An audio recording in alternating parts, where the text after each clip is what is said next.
Imagine the faintest gray of dawn seeping across a sky heavy with mist. You open your eyes not to the rush of modern life, but to the hushed, measured rhythms of a medieval village. The room is dim, the walls rough with stone, the ceiling low with wooden beams. The smell of smoke lingers, clinging to your clothes, your hair, your skin. From outside comes the muffled rustle of livestock beginning to stir, the bleat of a goat, the faint grunt of a pig, the shuffle of chickens on their roost. You are lying upon a bed that would feel harsh by today's standards, a frame of wood heaped with straw covered by a coarse woolen blanket. The straw prickles through the fabric, and though the blanket holds some warmth, the air of the room is chill.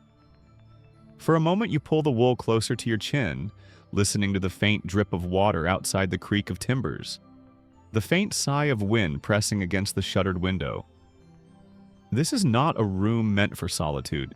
Around you, others of your household sleep, your parents perhaps, or your children sharing warmth in the same chamber. Privacy is a luxury far beyond the reach of peasants. Here in this small settlement of England, people live as part of a family, part of a village, part of a pattern, older than memory. Slowly you sit up the floor beneath your feet, rough and cold. The single hearth in the center of the dwelling has burned low overnight, the last embers faintly red beneath a layer of ash. There is no glass in the windows, only wooden shutters, and when one of them creaks open, the scent of damp earth and smoke from other cottages drifts inside. Outside, the village is only beginning to wake. The first task is always the animals. You step outside into the morning air, cool and moist, the ground soft beneath your worn leather shoes. The chickens scatter as you approach, their feathers bright against the gray. A goat bleats hungrily, and you lead it to a patch of rough grass. In the distance, oxen stir within their pens, beasts of labor whose strength will be needed in the fields. You tend to them with practiced ease, for your life has always been woven around these chores, as predictable as the turning of the seasons. Breakfast is not lavish. You return to the cottage and sit with your family around a low wooden table. A bowl of barley porridge is passed around, its warmth welcome in the cool air. The bread is coarse baked. Days ago now firm and dry, but dipped in the porridge it softens enough to eat. There is little talk. Mornings are quiet, each person turning inward, preparing themselves for the long hours ahead. The world outside the cottage is small yet complete. Paths of packed earth lead between dwellings with thatched roofs, their walls daubed with mud and straw.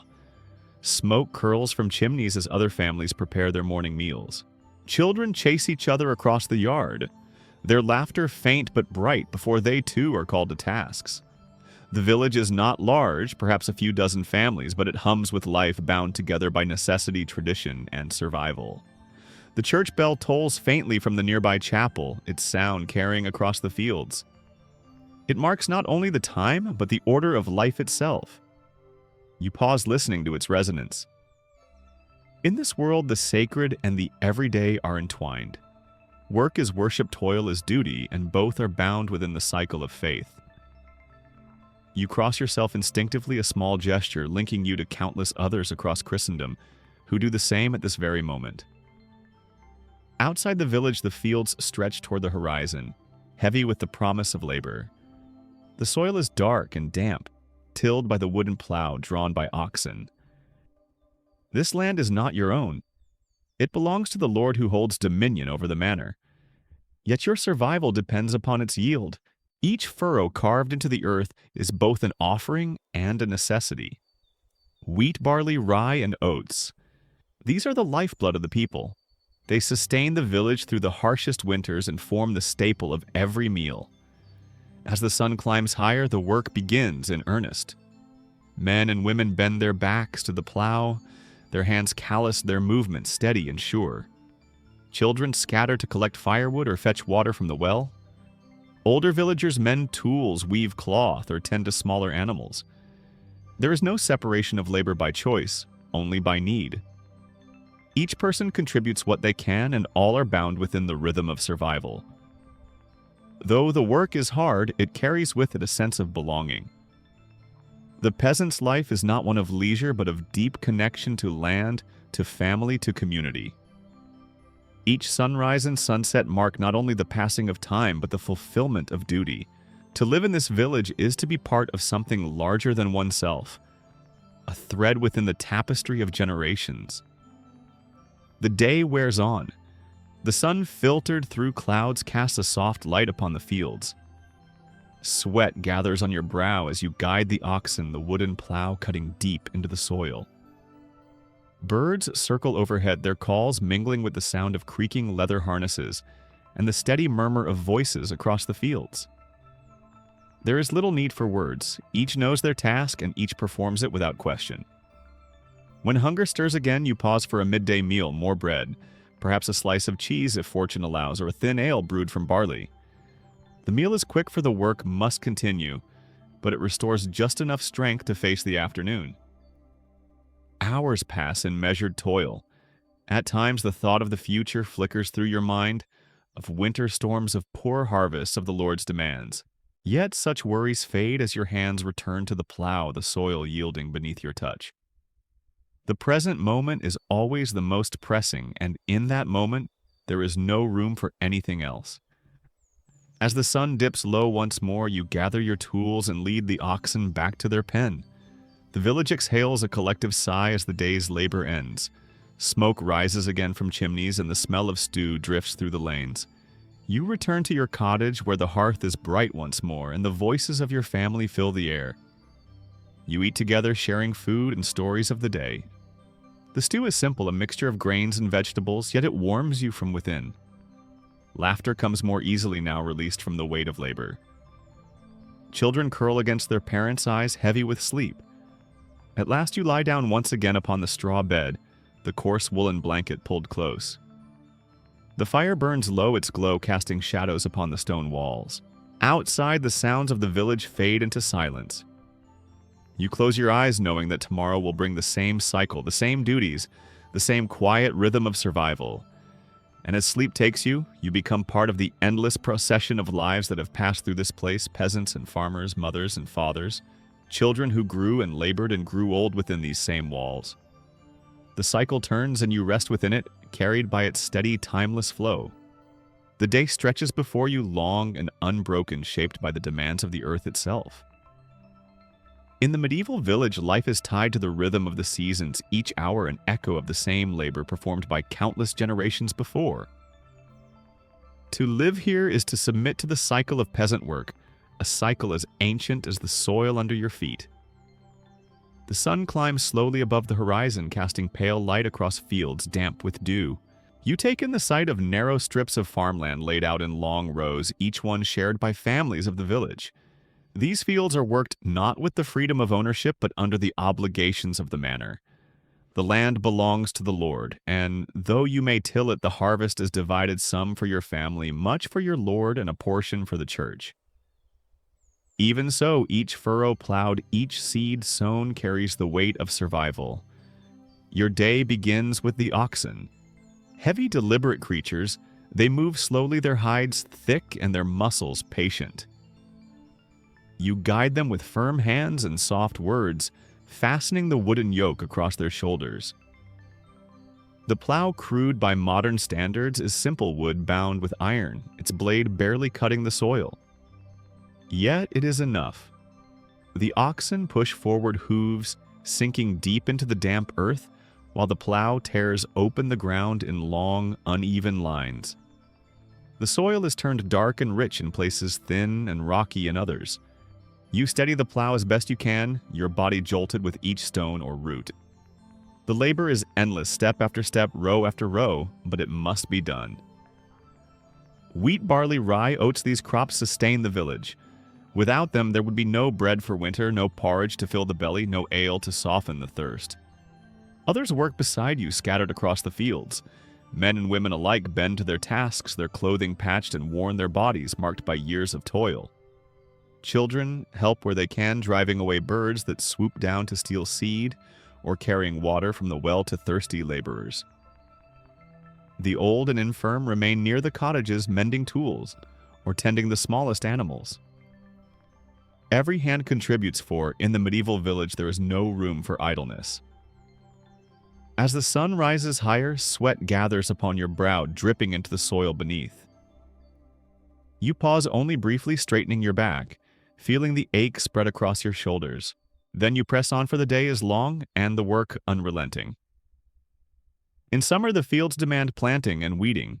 In autumn, they demand harvest, the gathering of grain before the rains come. In winter, though the ground lies frozen, there is still wood to chop, tools to mend, animals to tend. The cycle never ends. It only shifts with the turning of the year. At midday, the labor slows. A simple meal is shared in the open fields. Coarse bread, perhaps softened with a bit of ale, or a thin piece of cheese wrapped in cloth. The food is plain, yet it restores just enough strength to continue. There's little talk, only the murmur of voices, the rustle of wind through the crops, the steady breathing of oxen resting in their harnesses. Once the meal is done, you rise again. The plow digs once more, the oxen heave forward, and the rhythm continues. Around you, scythes cut tall grass for hay-hoes, strike at stubborn weeds, and baskets fill with herbs and vegetables gathered for the household. The air grows warm, then hot, the sun pressing down upon the backs of those who labor. Still, the work does not stop. As the afternoon passes, a kind of stillness descends. The work becomes mechanical, a steady movement of muscle and will. Your hands ache from gripping the plow, your arms tremble with effort, your body longs for rest. Yet there is a quiet satisfaction in the rhythm, a sense of belonging within the eternal order of things. Each furrow carved into the earth is a promise of food, of survival, of continuity. The seasons shape this life with firm, unyielding hands. In spring, fields are plowed and seeded, new life coaxed from the soil. In summer, weeds are pulled, and the crops nurtured under long days of sun. In autumn, scythes cut the golden fields, bundles of grain stacked high for threshing and winnowing.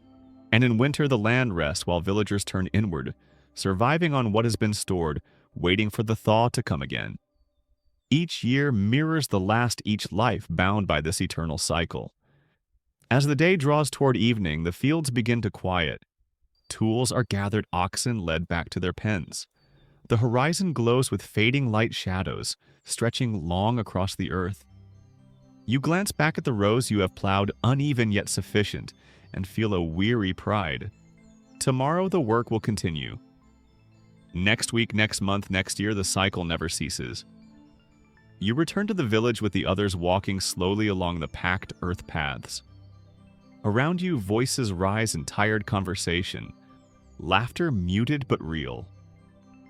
Children run ahead, eager for the comfort of the hearth. The cottages glow faintly as fires are rekindled, smoke curling into the twilight sky. Inside your home, the warmth of the fire greets you. A pot of stew simmers, filling the room with the smell of onions and grain. You sit, your body heavy, your hands rough with soil. Around you, family gathers, faces lit by the flickering glow. The labor of the day is spoken of in simple words: how the oxen performed, how the soil felt beneath the plow, how much was accomplished. When the meal is finished and the fire burns low, you lie once more upon the straw bed. Your body aches, but the ache is familiar, almost comforting. Outside, the village fades into quiet, only the faint sound of animals settling in their pens. You close your eyes, knowing that tomorrow will bring the same tasks, the same rhythm, the same endless cycle of labor. And so, the life of the peasant continues, bound not by the fleeting desires of wealth or power, but by the earth itself. Each day mirrors the last, each year flows into the next, a tapestry woven of soil, sweat, and survival. It is a hard life, but within its hardships lies a deep and unshakable truth, that humanity endures not through grand moments of glory, but through the steady rhythm of work, repeated endlessly beneath the turning of the sun. The tale of William the Conqueror begins far from the fields of England. In the Duchy of Normandy, a land of rolling hills, strong castles, and people known for their fierce independence. Born in 1028, William entered the world under circumstances that many considered unfavorable. His father, Robert the Magnificent, was the Duke of Normandy. His mother, however, was not a noblewoman, but the daughter of a tanner. Because of this, William was known as the bastard, a label that might have condemned another child to obscurity. Yet William's destiny was not to fade quietly into the margins of history.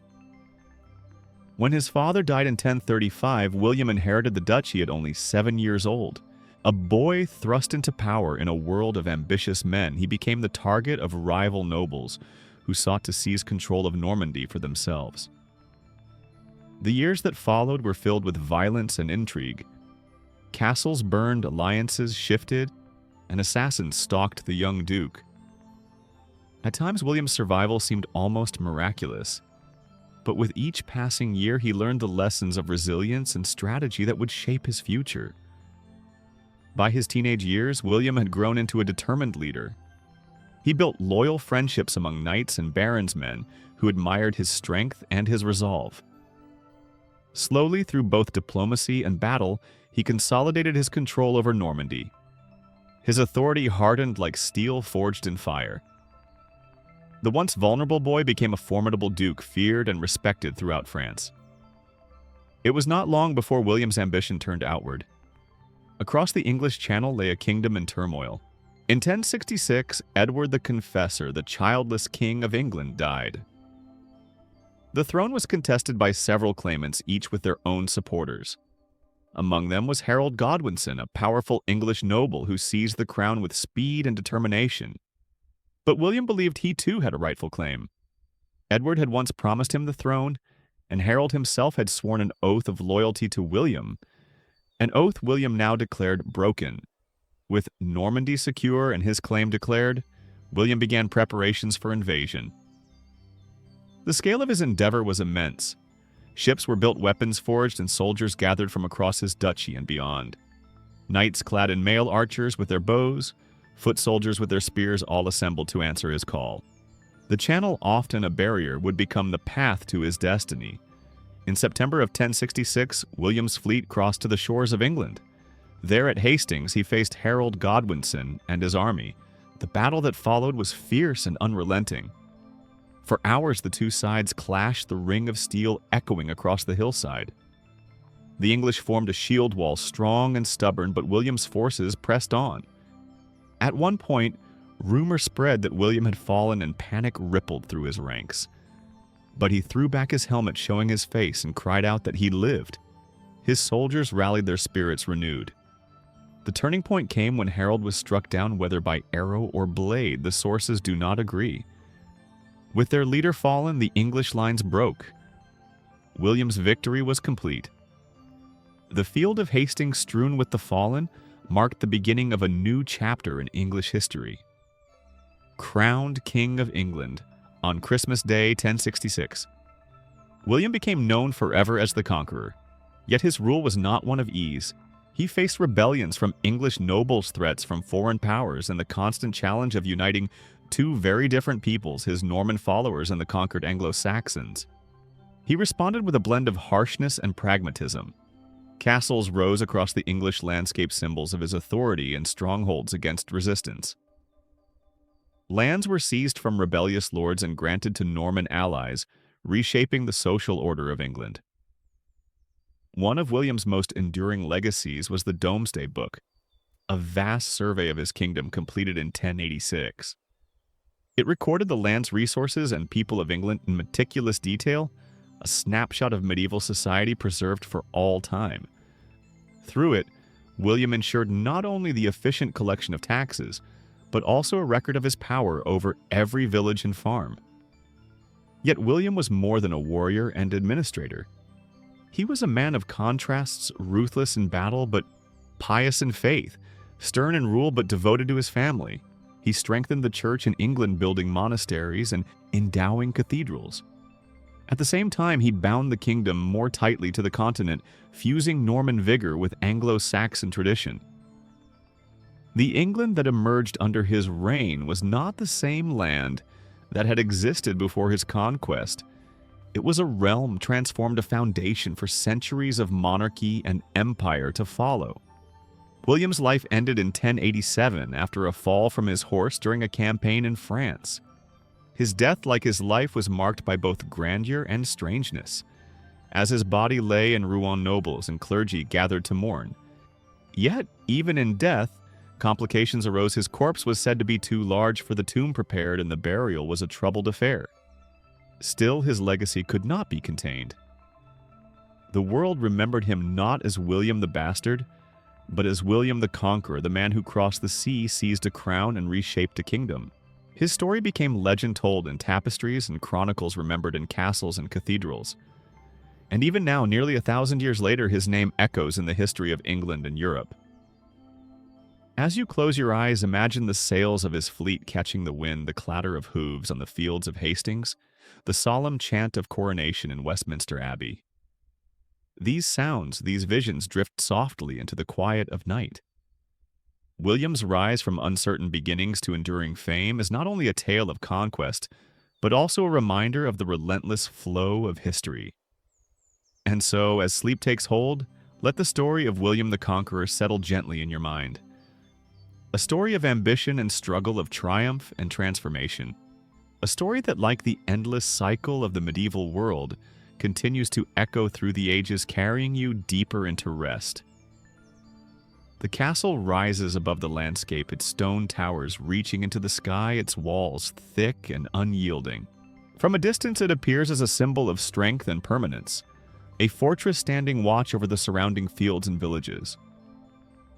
For those who live within its walls, however, the castle is not only a bulwark against danger, but also a home, a place where the rhythms of medieval life unfold behind gates of iron and stone. As dawn breaks, the courtyard comes alive with sound and movement. The drawbridge lowers creaking across the moat. Servants hurry about their duties, their feet clattering over cobblestones worn smooth by centuries of use. The smell of wood smoke drifts from the kitchens where fires are stoked to prepare the morning meal.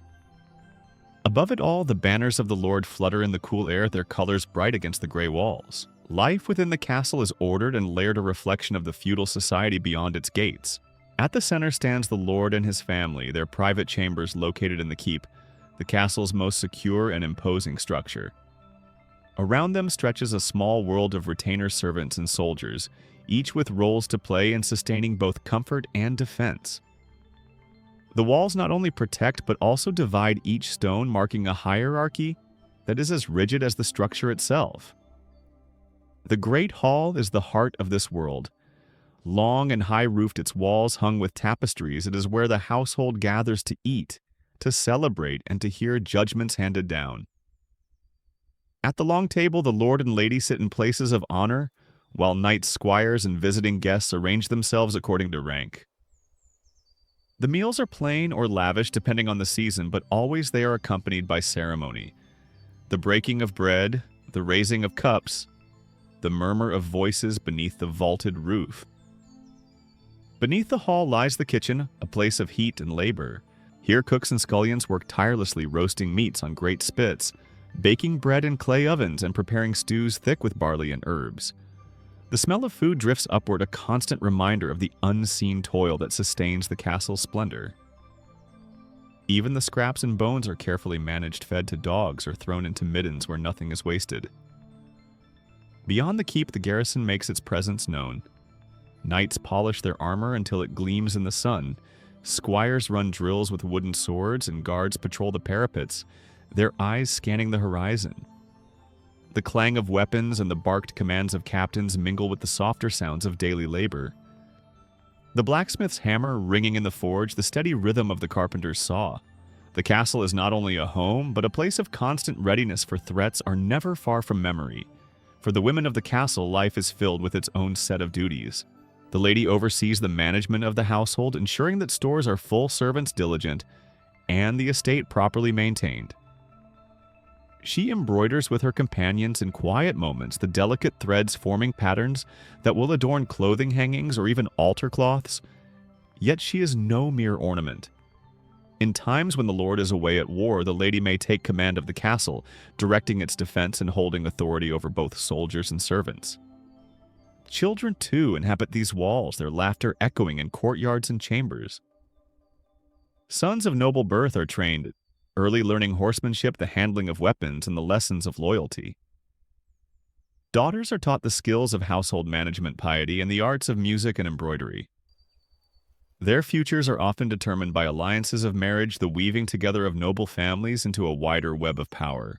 Still within the safety of the walls, they find moments of play their games. A reminder that even in the shadow of stone, life can be light. The chapel stands as another center of castle life.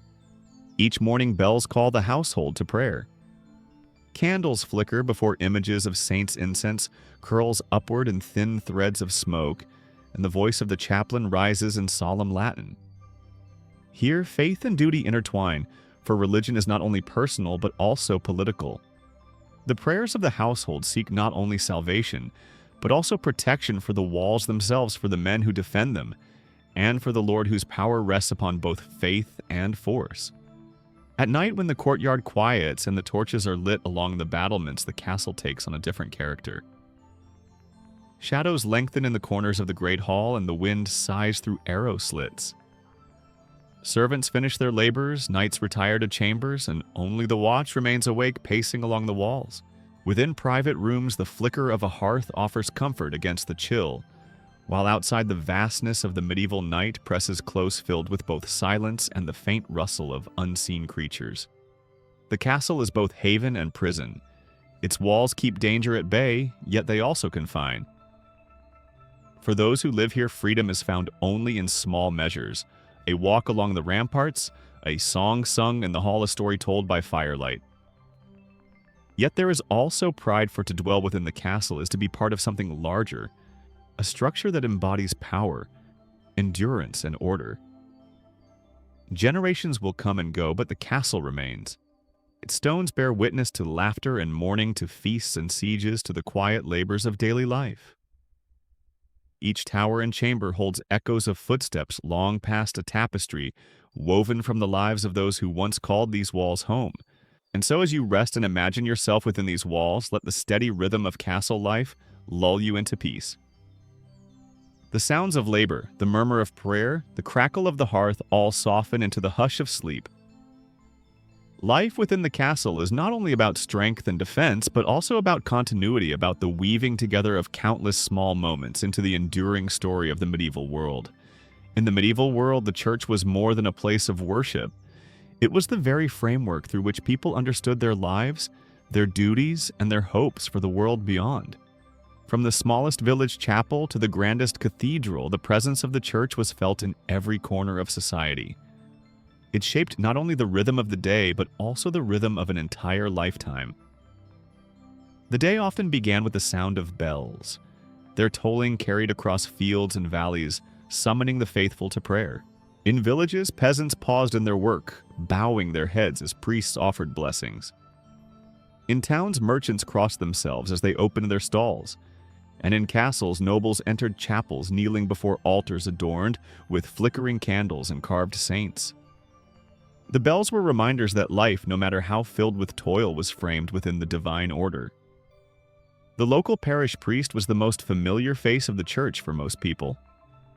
Often he was not a man of great learning, but of steady devotion, guiding his flock through baptisms, marriages, and funerals.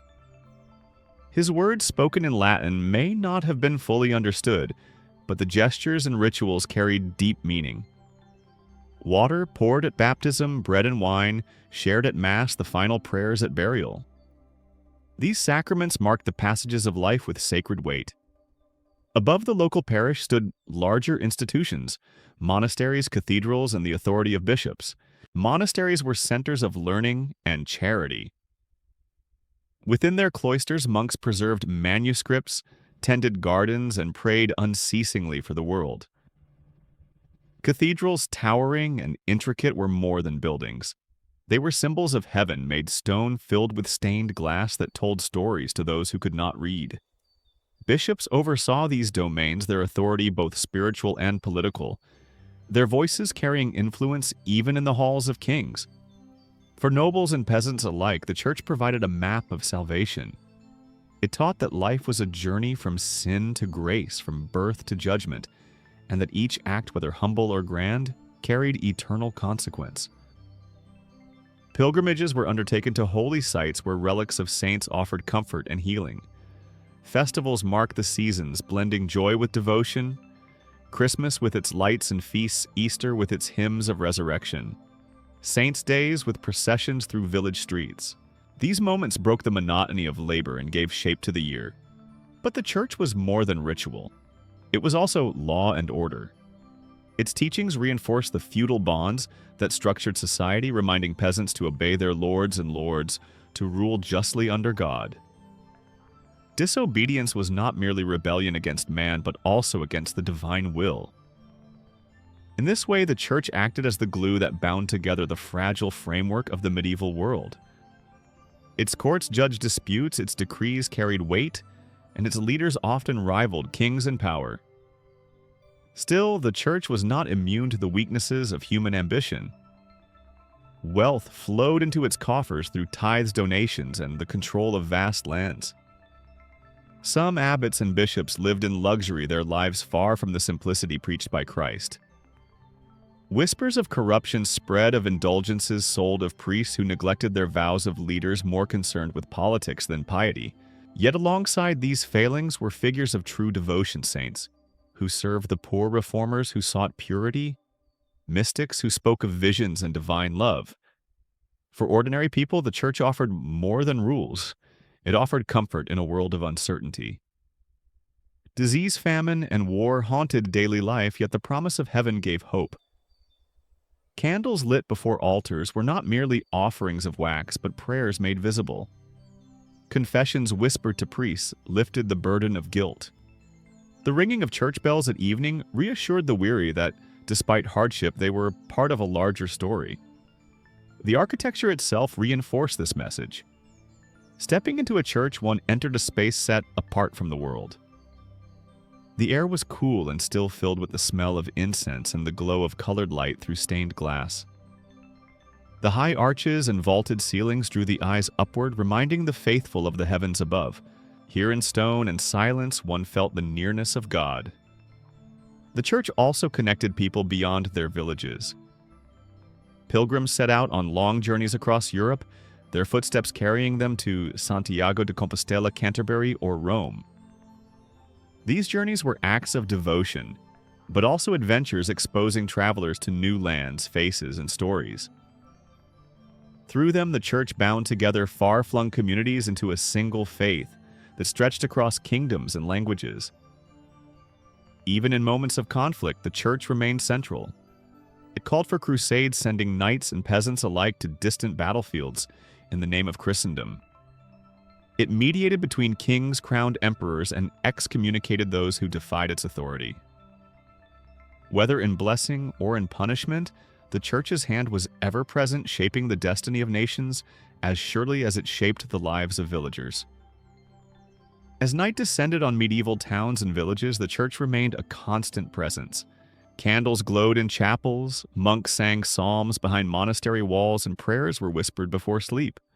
For the weary laborer, the noble in his castle, or the scholar bent over a manuscript, the church provided the same assurance that life, no matter how fragile, had meaning within God's plan.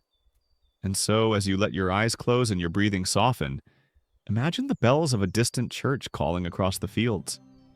Imagine the hush within a cathedral, the light filtering through stained glass, the low murmur of prayer. Let the rhythm of medieval devotion guide you gently into rest. For in the great tapestry of the Middle Ages, the church was not only thread and pattern, but also the hand that wove it all together, binding lives into a single story of faith, hope, and endurance. Beyond the stone walls of castles and the spires of cathedrals lay the village's small clusters of homes, where most people in the medieval world lived and worked. These villages were simple sometimes, only a scattering of thatched cottages along a dirt path, yet they formed the heart of rural life. To walk through one was to step into the rhythm of ordinary existence, a rhythm shaped by earth, weather, and tradition. At dawn, the village stirred with quiet sounds. Smoke curled upward from hearths as fires were lit to prepare the morning meal. Roosters crowed and dogs barked at the shifting light. Families rose from straw beds, shaking off sleep, their breath visible in the cool morning air. The first task of the day was often the simplest: breaking bread, baked the night before, perhaps dipping it into a bowl of thin broth or milk. With stomachs filled just enough for strength, the work began. The cottages themselves were humble. Walls of wattle and daub-woven sticks covered in clay and mud stood beneath roofs of thatch. Inside space was limited. A single room often served as kitchen bedroom and gathering place with a hearth at its center. Smoke seeped through the thatch or small gaps in the walls, leaving everything darkened with soot. Furniture was minimal: a wooden bench, a low table, perhaps a chest for clothes and tools. Yet in these small spaces, families shared meals, warmth, and stories that bound them together. Life in the village revolved around the fields. Men and women alike walked out each day to tend crops of wheat, rye, or barley. Children carried water, gathered wood, or shooed birds from the grain. The work was backbreaking, but it was also communal. Villagers labored side by side, lending one another tools, sharing oxen for plowing and helping at harvest. What one family could not accomplish alone, the village often managed together. Animals were a constant presence. Chickens scratched at the dirt, goats nibbled at hedges, pigs rooted through scraps, and cows grazed in the common pasture. Their care was part of daily life. Milking, feeding, mucking out pens all fell to the villagers, for the animals were not only sources of food, but also of survival. A single cow's milk could sustain a family through winter, while a pig raised with care provided meat and lard when slaughtered. The village was also a place of craft and skill. Blacksmiths worked in their forges, shaping iron into plowshares and nails. Carpenters cut wood for carts and beams. Women spun wool or flax, their hands steady as thread wound onto spindles. Weavers sat at looms producing cloth that would clothe the household or be traded in nearby markets. Each task, though small in itself, was essential to the life of the community. Meals were plain yet filling enough when the harvest was good. Bread was the foundation, dense and coarse, often dark with rye or barley. Pottage, a stew of grains, vegetables, and whatever meat could be spared, simmered in pots over the fire. On feast days, food was richer. Perhaps roasted chicken ale brewed stronger, or sweet pastries flavored with honey. Such moments of plenty were rare but treasured reminders of joy amid toil. The village was not only a place of work, but also of fellowship. Evenings brought families together by the hearth. Stories were told of saints and heroes, of spirits in the woods of ancestors long gone. Children listened wide-eyed, their imaginations carried far beyond the bounds of the village. Music, too, filled the nights: a flute carved from wood, a drum struck with steady hands, voices raised in song. These simple pleasures wove warmth into the fabric of daily life. Religion shaped the rhythm of the village as much as work did. The church, whether a small stone building or a simple wooden chapel, stood at its center. Bells called villagers to Mass on Sundays, and holy days marked breaks from labor. Baptisms, weddings, funerals, all were community events, binding lives together through ritual. The churchyard was both sacred ground and gathering place where prayers mingled with gossip, and the solemn presence of graves reminded all of the nearness of death. Seasons dictated everything. In spring, fields were plowed and seeded. In summer, weeds were pulled and animals fattened. Autumn brought harvest, the most critical time of year when the survival of winter rested on the crops gathered. Winter itself was harsh and still a season of endurance when families huddled close around fires, eating from stores carefully measured to last until spring's return. The turning of the year was relentless, yet it gave life its steady rhythm. Despite hardships, there was joy. Festivals brightened the year: celebrations of harvest saints' days or marriages. Dances were held in the village square with music and laughter carrying into the night. Maypoles rose and spring fires blazed at midsummer, and processions wound through the lanes at Christmas and Easter. These gatherings brought relief from toil moments when villagers felt the strength of community and the promise of renewal. Children grew quickly in this world, their games imitating the work of their elders. They fashioned toy plows from sticks practiced with slings to scare birds from fields, and played chasing games through the lanes. Yet childhood was brief, for by 7 or 8 most children were already helping in earnest, herding geese, spinning thread, or carrying water. Their laughter echoed in the village even as their small hands joined the labors of survival. As evening fell, the village quieted once more.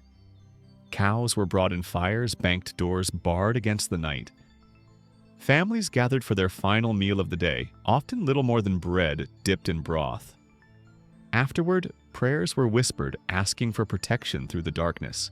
Beyond the cottages, owls called wolves prowled at the edges of fields, and stars shone brightly in skies unclouded by smoke. And so the cycle of village life continued day after day, season after season. It was a life of simplicity and hardship, yet also of resilience and community. Each task, each ritual, each shared moment bound the villagers to one another and to the earth that sustained them. As you rest now, imagine yourself among them, walking narrow lanes between cottages, hearing the bleat of goats and the crackle of hearth fires, feeling the rough fabric of homespun cloth and the cool touch of morning dew. Let their world surround you, steady and familiar, carrying you gently into sleep. For though centuries have passed, the rhythms of the village still echo softly, reminding us of the enduring strength of ordinary lives lived with quiet purpose. Beyond the bustle of villages and the power of castles stood another kind of world, one quieter, more ordered and devoted not to the harvest or to war, but to prayer and discipline. This was the monastery, a place set apart where men and women withdrew from daily life to dedicate themselves wholly to God. In an age of uncertainty and hardship, the monastery became a haven of stability, a beacon of learning, and a reminder of the eternal. The day of a monk began long before dawn. Bells rang in the darkness, echoing through stone halls and across the sleeping countryside. Monks rose from narrow beds, their woolen habits rough against the skin, and made their way to the chapel. There, in flickering candlelight, the first prayers of the day were sung. The words were ancient, chanted in Latin, their rhythm both solemn and soothing. Hours of the day were divided by these services, a cycle of devotion that shaped every aspect of monastic life. Prayer was the foundation, but work was also essential. In the scriptorium, monks bent over desks, carefully copying manuscripts. With steady hands, they traced letters upon parchment, preserving the wisdom of the ancients and the teachings of the church. The scratch of quills filled the silent room, interrupted only by the shifting of robes or the soft clearing of a throat. Through their labor texts of Aristotle, Augustine, and countless others survived the centuries. Beyond the scriptorium, gardens stretched within monastery walls. Here monks cultivated herbs for medicine, vegetables for the kitchen, and orchards for fruit. Their knowledge of plants was deep, passed down from one generation to the next, written into herbals filled with careful illustrations. Bees hummed over flowering beds while water trickled through irrigation channels. These gardens were not only practical but also spiritual reminders of Eden and of God's providence. In workshops, other brothers tended to crafts. Some brewed ale rich and nourishing, used for both sustenance and hospitality. Others made cheese-baked bread or pressed grapes into wine. The rhythm of work was steady, guided by the rule of Saint Benedict: ora, et labora, pray and work. No task was considered too small for every act. Whether copying a text or sweeping a floor was seen as service to God. Meals were taken in silence. The refectory was long and spare its tables. Simple wood, its walls bare, but for the crucifix. As monks ate bowls of pottage bread or fish, one brother read aloud from Scripture or the lives of saints. The steady voice accompanied the quiet clatter of spoons, feeding both body and spirit.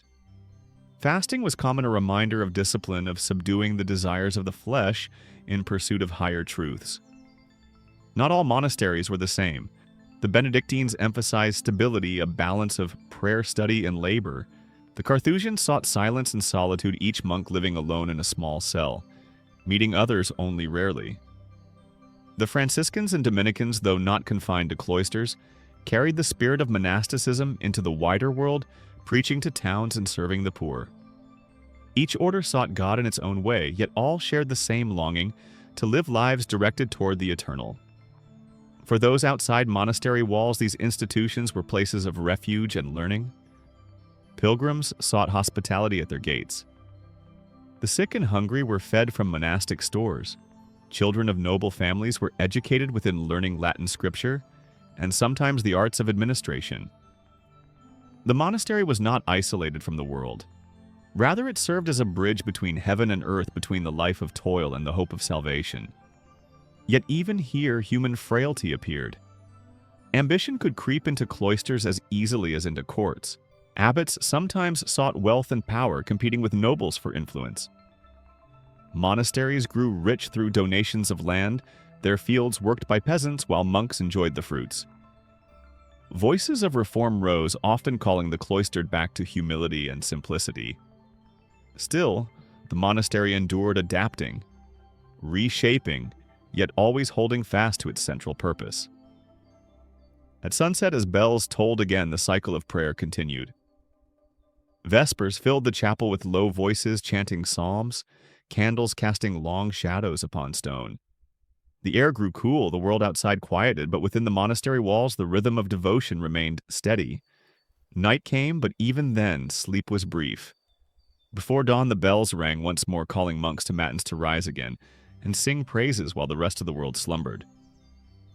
For the monk life was narrow in scope but vast in meaning. He owned little AT, simply slept sparingly, yet he believed he touched eternity with each prayer and each page written. His world was one of order in a time of chaos, of contemplation in an age of noise. And through his devotion, knowledge and faith were carried forward, preserved for generations unseen. As you close your eyes, imagine walking the cloister, the arches framing a square of grass open to the sky. Hear the chanting of voices drifting from the chapel, steady and serene. See the glow of lamps in the scriptorium, the bent heads of monks at their work. Feel the cool stone beneath your feet, the calm air within these walls, far removed from the clamor of the outside world. Let this quiet order carry you into rest. For in the monastery's rhythm of prayer and labor lies a kind of peace that transcends centuries. It is a reminder that even in the darkest times, light can be tended carefully, faithfully, until it shines again. And so the world of the monastery continues not only in the memory of history, but in the gentle cadence that can guide your dreams tonight. When one imagines the Middle Ages, the figure of the knight often rises first to mind. Clad in armor, mounted on a powerful horse, bearing the colors of his lord, the knight was both warrior and symbol. He embodied ideals of courage, loyalty, and honor, though his life was often harder and more complex than the stories suggest.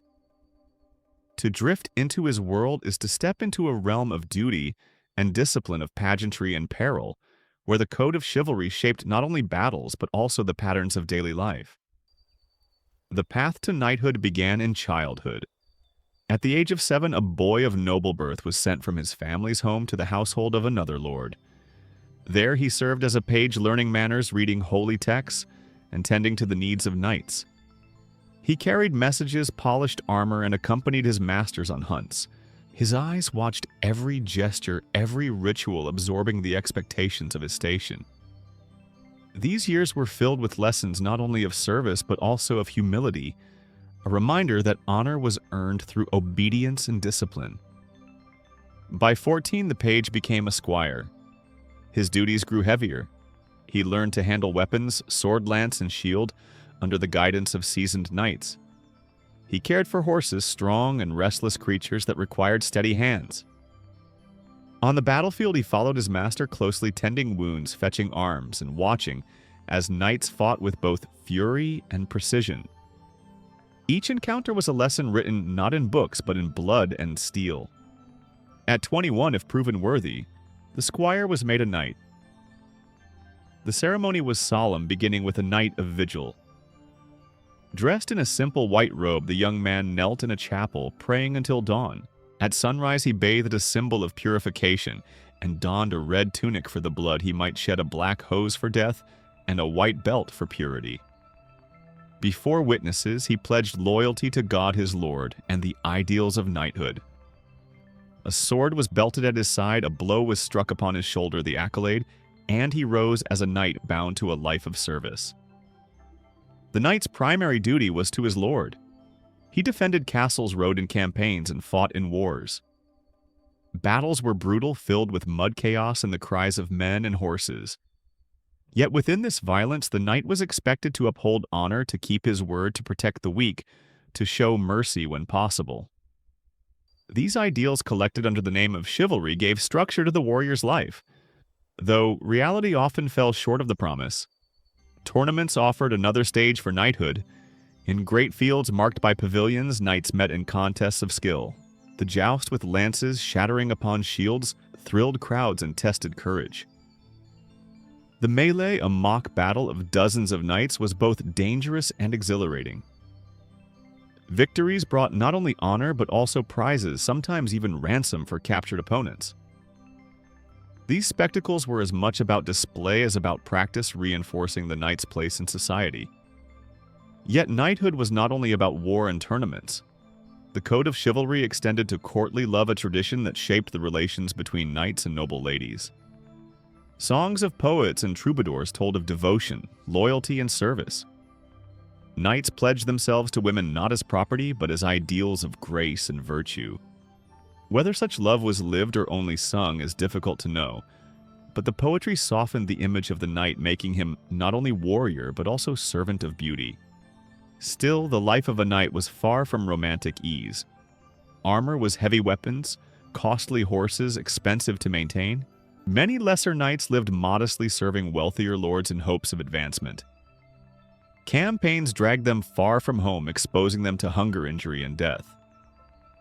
The glory sung in songs was often hard-won, paid for in sweat and pain.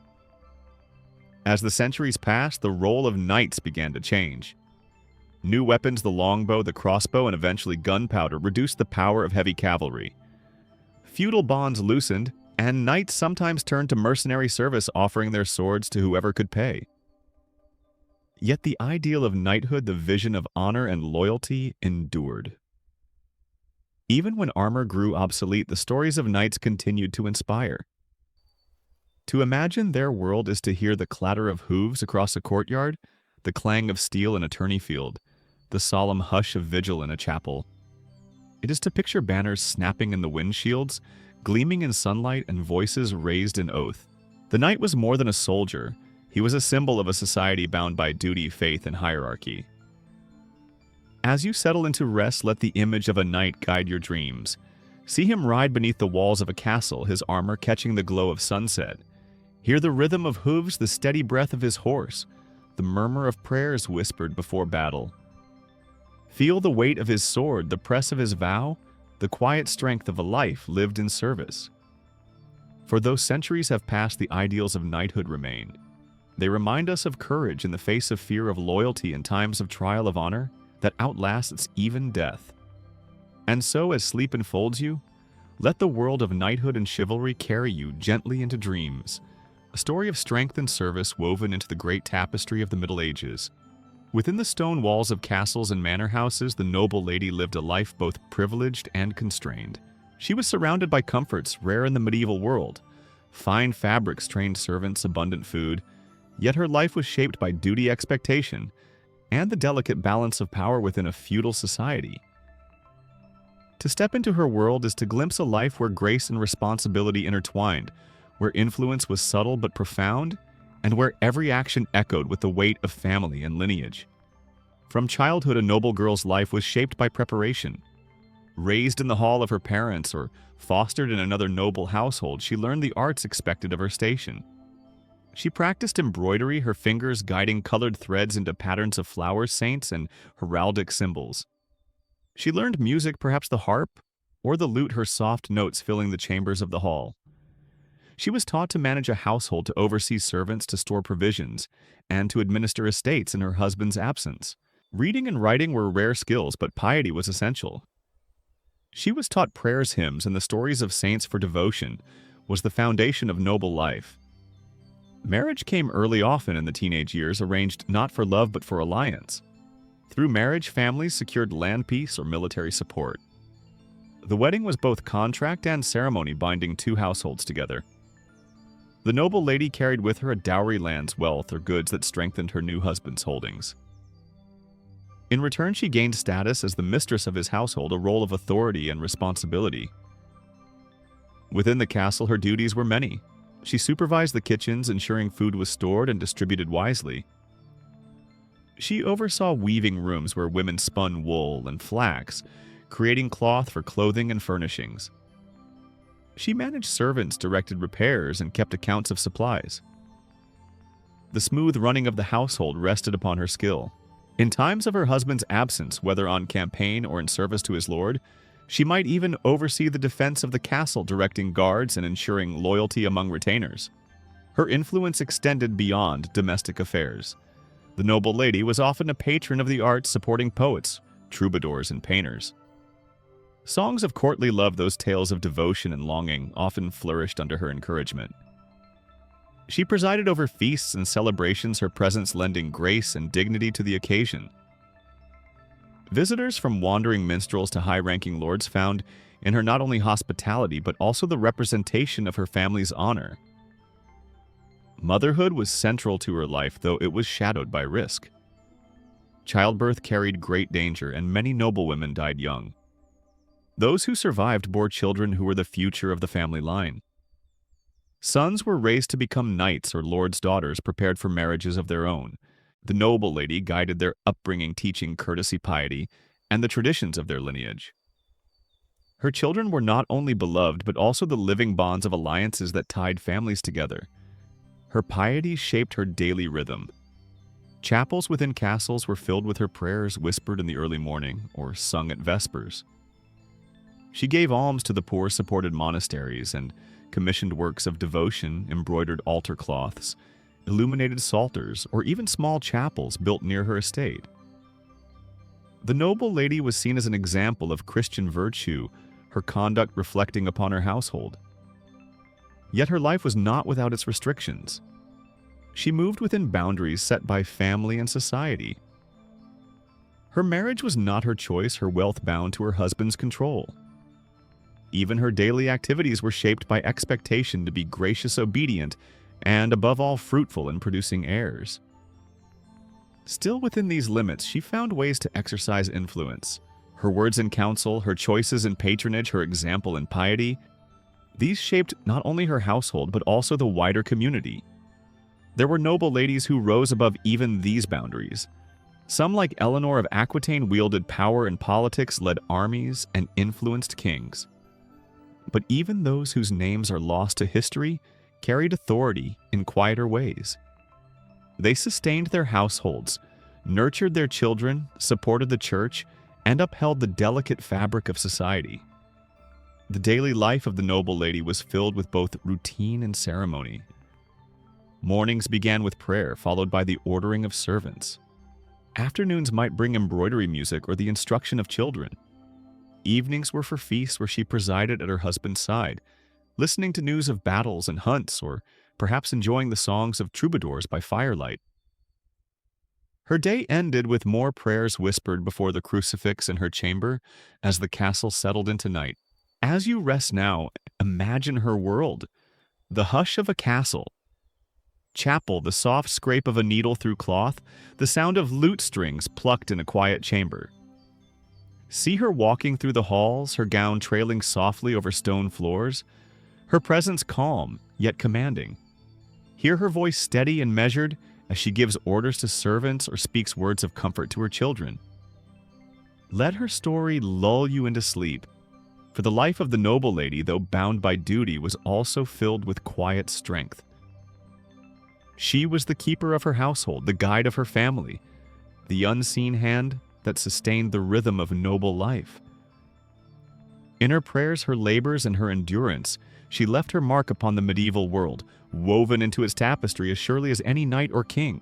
And so, as dreams take hold, let her presence remind you that history is not only the story of battles and rulers, but also of those who tended hearths, guided children, and upheld faith through the still hours of the night. Their strength, though quiet, was enduring, and it is within that quiet strength that you may now find peace. Childhood in the medieval world was brief, shaped less by innocence and play than by preparation for adult life. Yet within the cottages of peasants, the halls of nobles, and the cloisters of monasteries, children experienced the Middle Ages in ways both tender and demanding. To step into their world is to glimpse laughter among chores, learning within hardship and the slow unfolding of lives guided by tradition and necessity. For peasant children, life began close to the earth. From the moment they could walk, they were woven into the rhythm of daily labor. They played at first with sticks, pebbles, and bits of cloth fashioning toys from what lay around them. Their laughter echoed through village lanes as they chased chickens or splashed in puddles. Yet by the age of 7, play gave way to duty. Boys herded geese, scared birds from fields, or fetched water from the well. Girls gathered herbs, spun flax, or tended younger siblings. Childhood was never separate from the work of survival. In noble households, childhood was more structured but no less shaped by expectation. Boys of rank were often sent away at a young age to serve as pages in another lord's court. There they learned manners, service, and the first lessons of horsemanship and arms. They polished armor, carried messages, and observed the behavior of knights and lords, preparing themselves for the path toward knighthood. Noble girls, meanwhile, were trained in the arts of household management, embroidery, and piety. They watched their mothers oversee servants and estates, preparing for their future roles as wives and ladies of manners. Education, when it came, was uneven. For most peasant children, literacy was beyond reach. Their lessons were practical: how to sow seed, care for animals, mend clothes, or gather firewood. Knowledge was passed down orally from parent to child in proverbs, stories, and songs. Wisdom lay not in books, but in memory carried in the rhythm of tasks repeated across generations. For the children of nobles and clergy, education could be more formal. Monasteries and cathedral schools became centers of learning. There, boys learned to read and write Latin, to chant psalms, and to study texts of scripture and classical authors. The quill became as familiar to them as the plow was to their peasant counterparts. Lessons were long and stern, often reinforced with discipline, yet they opened paths to clerical life administration or even scholarship. The experience of childhood was also marked by vulnerability. Disease struck, often claiming young lives with swiftness. Hunger followed poor harvests, and accidents in fields or workshops were common. Few children reached adulthood unscathed, and many did not reach it at all. This fragility gave weight to each baptism, each prayer whispered over a cradle, each candle lit before a saint's image. Childhood was precious precisely because it was so uncertain. Yet within this hardship, joy remained. Festivals brought moments of delight, with children joining processions carrying flowers or dancing in the village square. Stories told by the hearth carried them into worlds of saints and heroes, of dragons and miracles. Simple games filled their evenings, rolling hoops, tossing stones, or chasing each other across fields. In these moments, childhood shone as a brief but cherished season of life. For some, education extended further. Universities began to emerge in the 12th and 13th centuries in Bologna, Paris, Oxford, drawing young men eager for learning. Students, often teenagers, crowded into lecture halls, listening to masters expound on law, medicine, and philosophy. Their days were filled with disputations, note-taking, and the copying of texts. Though far removed from the fields of peasants, their studies would one day shape law courts, hospitals, and the governance of kingdoms. The church played a central role in education. Monks and priests preserved ancient texts, taught the trivium and quadrivium, grammar, rhetoric, logic, arithmetic, geometry, music, and astronomy. For those destined for clerical life, education was both practical and spiritual, guiding not only thought but also conduct. To read scripture was to touch the divine, to write was to preserve truth for future generations. Girls, for the most part, were excluded from such formal education, though exceptions existed. Some noble women were taught to read and write, particularly in convents, where nuns instructed girls in piety, literacy, and domestic skills. A few, like Hildegard of Bingen, rose to renown as scholars, mystics, and composers. But for most girls, education was confined to the household, their knowledge carried in the skills of weaving, cooking, and care. Even in the sternness of medieval life, the imagination of children found space. They listened to troubadours singing tales of knights and ladies, to minstrels recounting battles and romances. They learned prayers by heart, but also rhymes and riddles passed down for centuries. Their eyes widened at the sight of fairs where merchants displayed wonders from distant lands, silks, spices, and bright trinkets. Childhood, though brief, contained its share of wonder. As night fell, children lay down on straw pallets in cottages or in chambers hung with tapestries. The day's labors faded, and dreams carried them beyond their narrow worlds. For the peasant child, perhaps a dream of a bountiful harvest. For the noble, a vision of shining armor and heroic deeds. For the scholar, lines of text unfolding into wisdom. In these dreams, they reached beyond the boundaries of their lives, touching something larger than themselves. And so medieval childhood was both fragile and formative. It taught endurance, responsibility, and faith from the earliest years. It wove children into the fabric of their families and communities, shaping them for the roles they would soon take as adults. In its joys and sorrows, its games and duties, childhood revealed the resilience of the human spirit, even in the most uncertain of times. As you close your eyes, imagine their world, the laughter of children chasing hoops in the dust, the chant of students in a monastery school, the soft hum of a lullaby sung beside a cottage hearth. Let these sounds carry you into sleep, a reminder that even in centuries past, the lives of children held the same blend of joy and fragility we recognize today. Their world was different, yet their humanity was the same, timeless, tender, and enduring. In the medieval world, life was often hard and unrelenting. Days were filled with toil in the fields, service in the castle, or prayer in the monastery.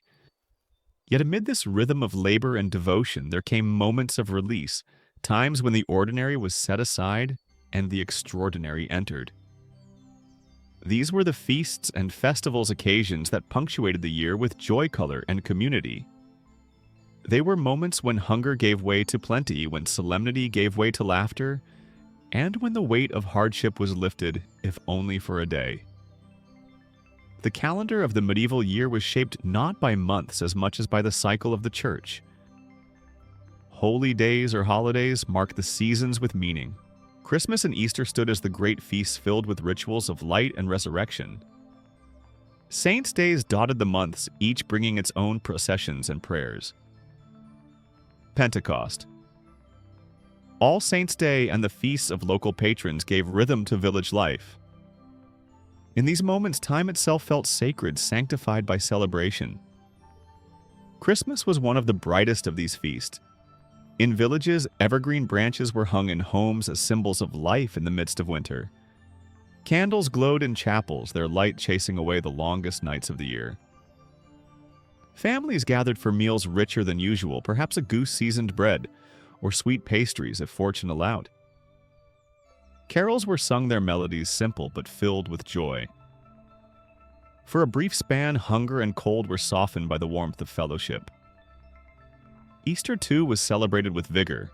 After the long fast of Lent, the feast burst forth with abundance. Tables were filled with eggs, lamb, and breads baked in special shapes.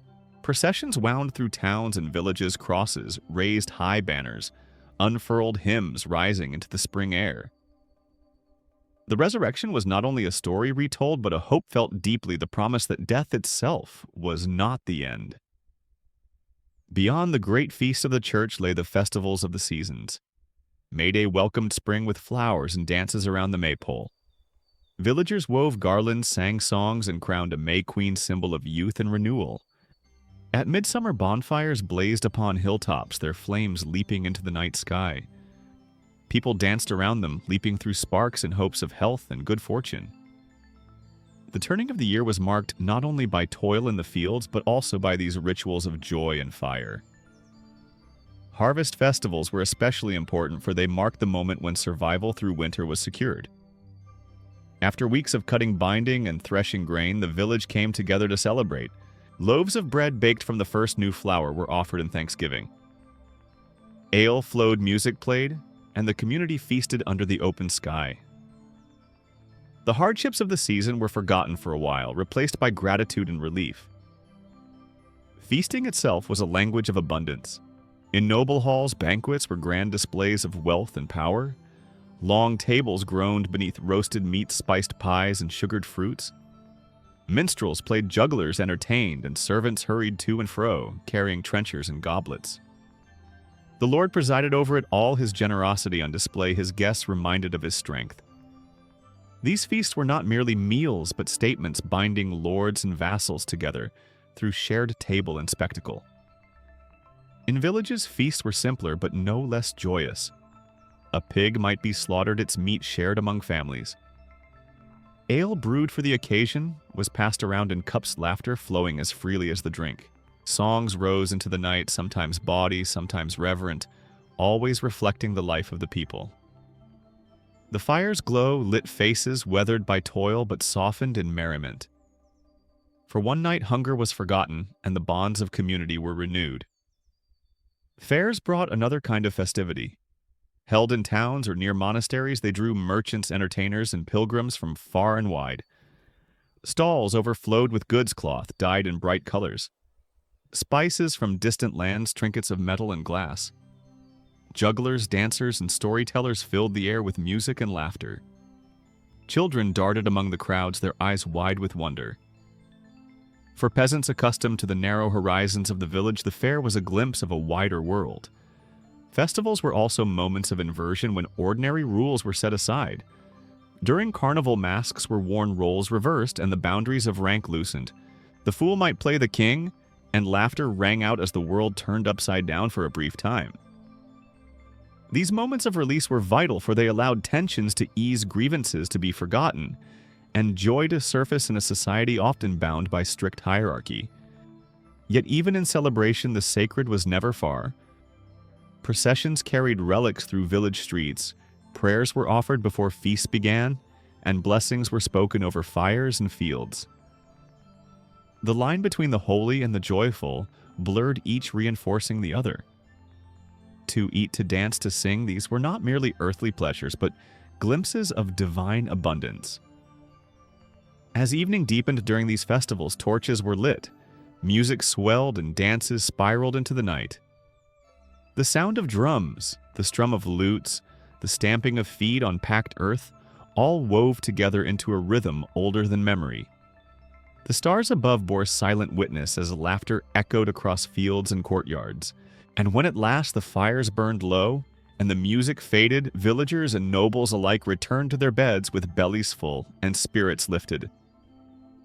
The morning would bring labor again, but the memory of feasts and festivals lingered. They were reminders that life, though hard, contained moments of joy worth savoring.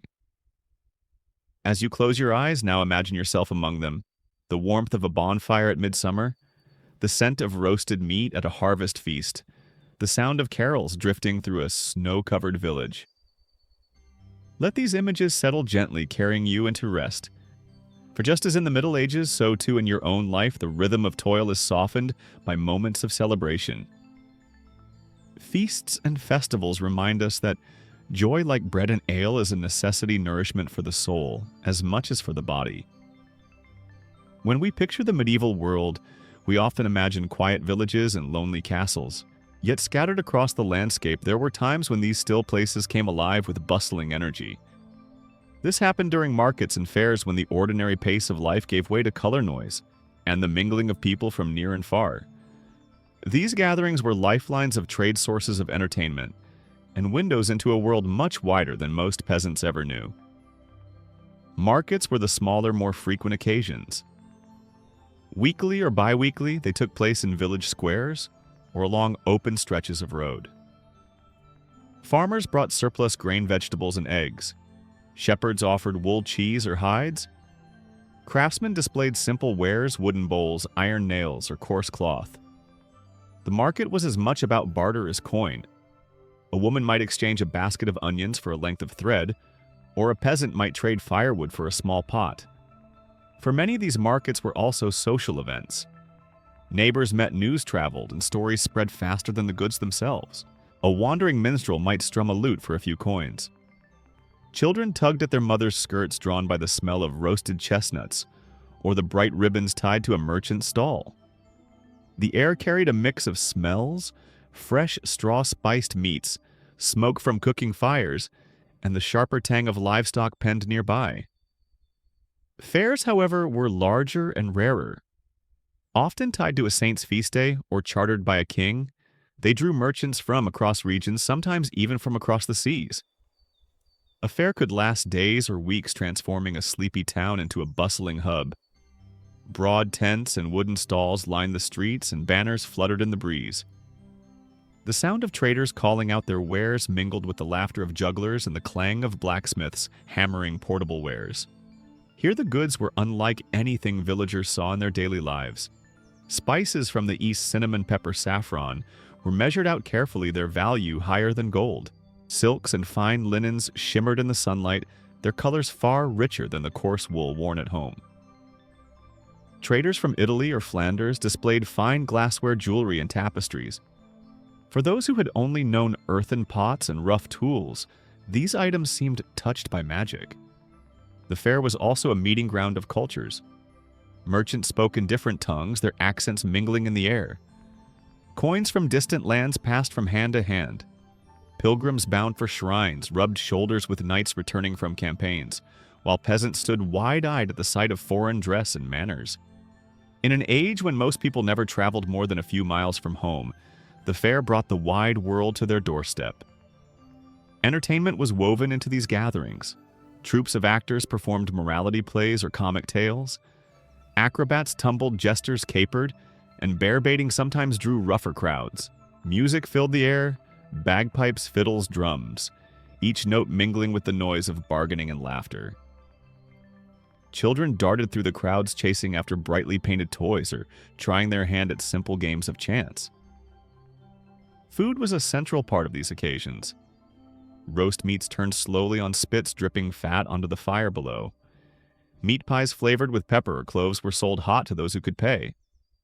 Honey cakes and sweetened wine tempted both rich and poor alike. For many peasants, these feasts were rare indulgences far removed from the simple bread and porridge of daily life. Yet, alongside the merriment, there were rules. The king or local lord often claimed rights over the fair, collecting fees from merchants and ensuring order through guards or watchmen. The church, too, was present, blessing the event or reminding people not to indulge too deeply in earthly pleasures. Disputes were settled in special courts set up just for the duration of the fair, where a buyer cheated on the weight of grain or a seller accused of fraud might face swift judgment. For merchants, fairs were more than entertainment. They were opportunities. Contracts were signed, debts repaid, and partnerships forged. A wool merchant from England might strike a deal with a Flemish weaver, or a spice trader from Venice might arrange a shipment for the coming year. These agreements were the threads from which the medieval economy was woven, slowly loosening the bonds of purely local life and drawing Europe into a wider web of trade.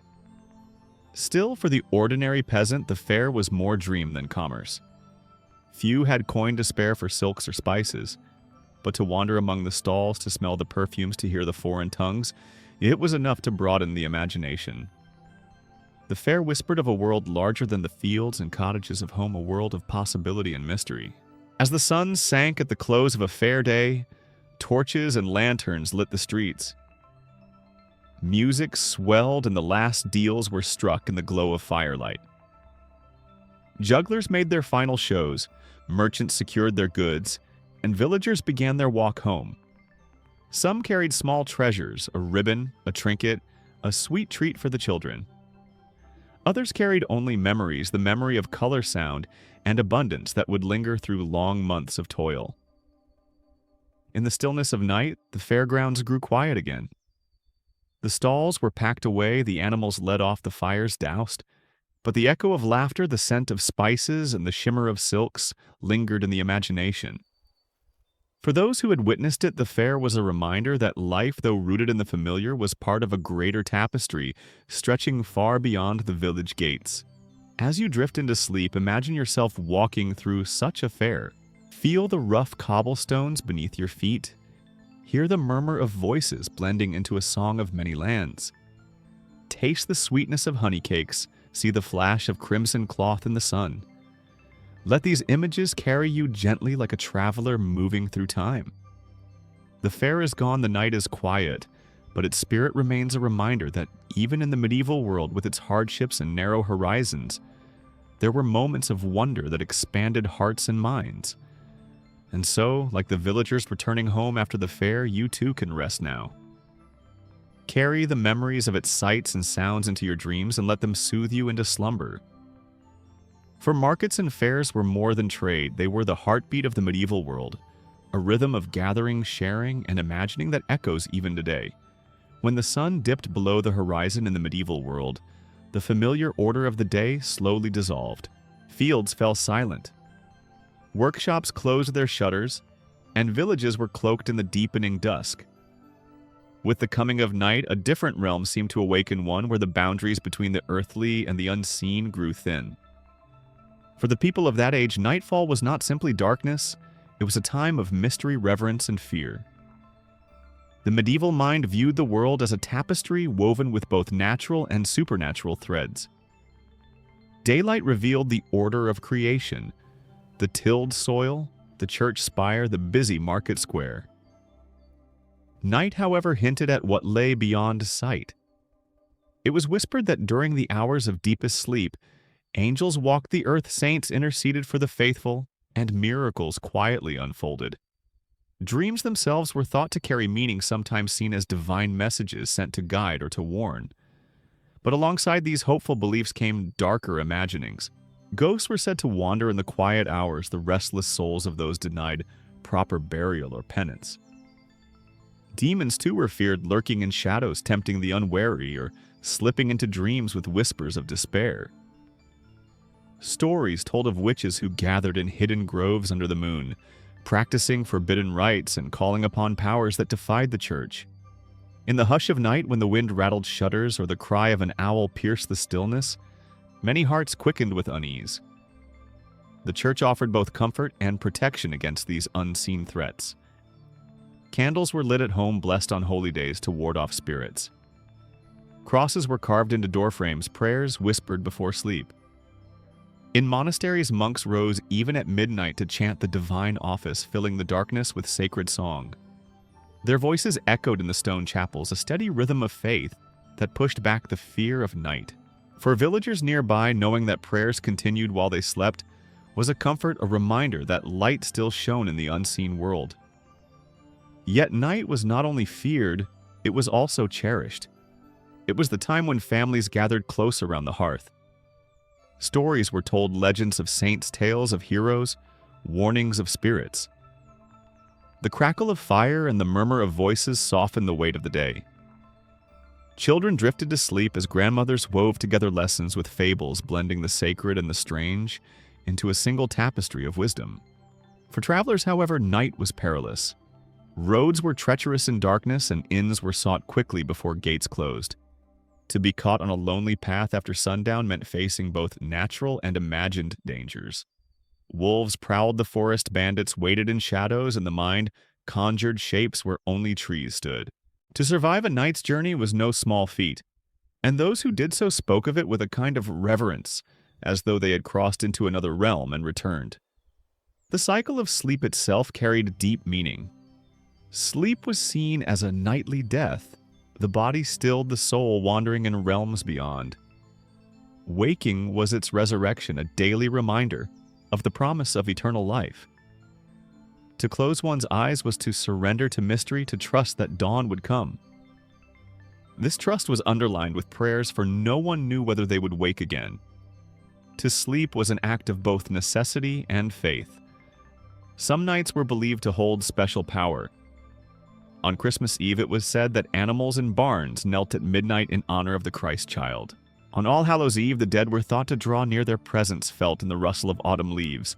During midsummer, the shortest night of the year, bonfires burned to keep away mischievous spirits and ensure the health of fields and flocks. These nights shimmered with meaning, half sacred, half fearful, but always unforgettable. In castles and noble halls, night brought its own rituals. Guards patrolled the walls by torchlight, their eyes scanning the darkness for signs of enemy or thief. Inside, lords and ladies gathered in candlelit chambers. Minstrels sang soft ballads. Poets recited verses, and chessboards were set between companions. But even within stone walls, fear of the unseen lingered. Charms and relics were kept close at hand. Bones of saints, fragments of the true cross, or amulets whispered to hold protective power. The rhythms of night shaped memory itself. Without clocks or lamps, people measured time by the moon, the stars, and the crow of the rooster. The hours of darkness seemed longer, heavier, as though the world held its breath. It was in these hours that the imagination roamed widest, when both hope and dread walked most freely through the human mind. And yet, when dawn broke, all shadows fled. The cock's crow pierced the silence, the eastern sky softened from black to deep blue, and the stars dimmed one by one. With sunrise, the fears of the night seemed almost fanciful, like mist dissolving in the morning light. The people stretched their limbs, returned to their fields, their forges, their looms. Life resumed its steady pace, yet the memory of the night's mysteries lingered quietly, reminding them of the unseen forces that framed their world. As you rest now, imagine yourself in that medieval night. The fire glows low, the shutters creak softly in the wind. Outside the village lies still fields stretching into darkness. Somewhere a dog barks, somewhere an owl calls, their voices carried through the cold air. You draw your blanket tighter, the warmth of family close at hand. The fears of the night recede, softened by faith, by ritual, by the comfort of shared stories. Sleep overtakes you gently, as it did for countless souls centuries ago. Let your dreams be guided by that medieval belief that night holds both danger and wonder, both shadow and light. For in surrendering to sleep, you join a chain of humanity, stretching across ages, each of us cradled by the same rhythms of dusk and dawn. And as you close your eyes, know that morning will come, as it always has, bringing light to scatter darkness and hope to quiet fear. When night descended upon the medieval world, all people, peasants and nobles alike, sought the same refuge in sleep. Yet how they slept and what they dreamed of was shaped profoundly by the roles they held in society. From the humblest villager resting on straw to the king in his curtained bed, the experience of sleep reflected the divisions of class while also revealing a shared human need for rest, hope, and renewal. For the peasant, sleep was often simple and immediate. After long hours bent over fields tending animals or laboring in workshops, the body craved rest. Beds were crude, a wooden frame, perhaps filled with straw covered with rough woolen blankets. Families often shared a single bed or pallet warmth, drawn from proximity as much as from covering. Sleep came swiftly after exhaustion, though it was broken by the cries of infants, the needs of animals, or the sounds of the village settling. Dreams for peasants were practical, often reflections of their labors, worries about harvests, or hopes for good weather. Yet even in such simplicity, they sometimes felt that dreams could carry messages, omens of fortune, or warning from the divine. In towns, artisans and merchants enjoyed slightly more comfort. A craftsman might have a chamber above his shop, with a bed stuffed with feathers rather than straw. Candles burned low as he and his family drifted to rest.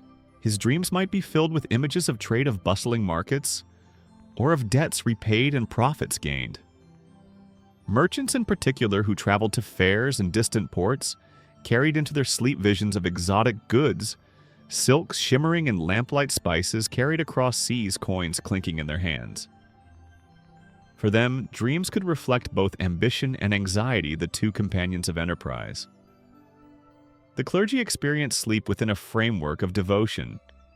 Monks rose at intervals through the night for prayer, their rest divided into sacred hours. Their beds were plain, their coverings austere, but their dreams often steeped in spiritual imagery. Saints appeared, angels whispered, and visions of heaven or hell might unfold within their minds. Sleep was not simply rest, but another form of devotion, an extension of their constant search for God. For priests and scholars, dreams could hold theological meaning, studied and debated as glimpses of divine truth or warnings of sin. Nobles and royalty, by contrast, rested in chambers that reflected their wealth and status. Great canopied beds were draped in embroidered curtains to ward off drafts. Cushions and feather mattresses softened their rest furs, warmed them in winter. Yet comfort did not shield them from worry. Nobles dreamed of alliances, of battles to be fought, of lands to be defended or gained.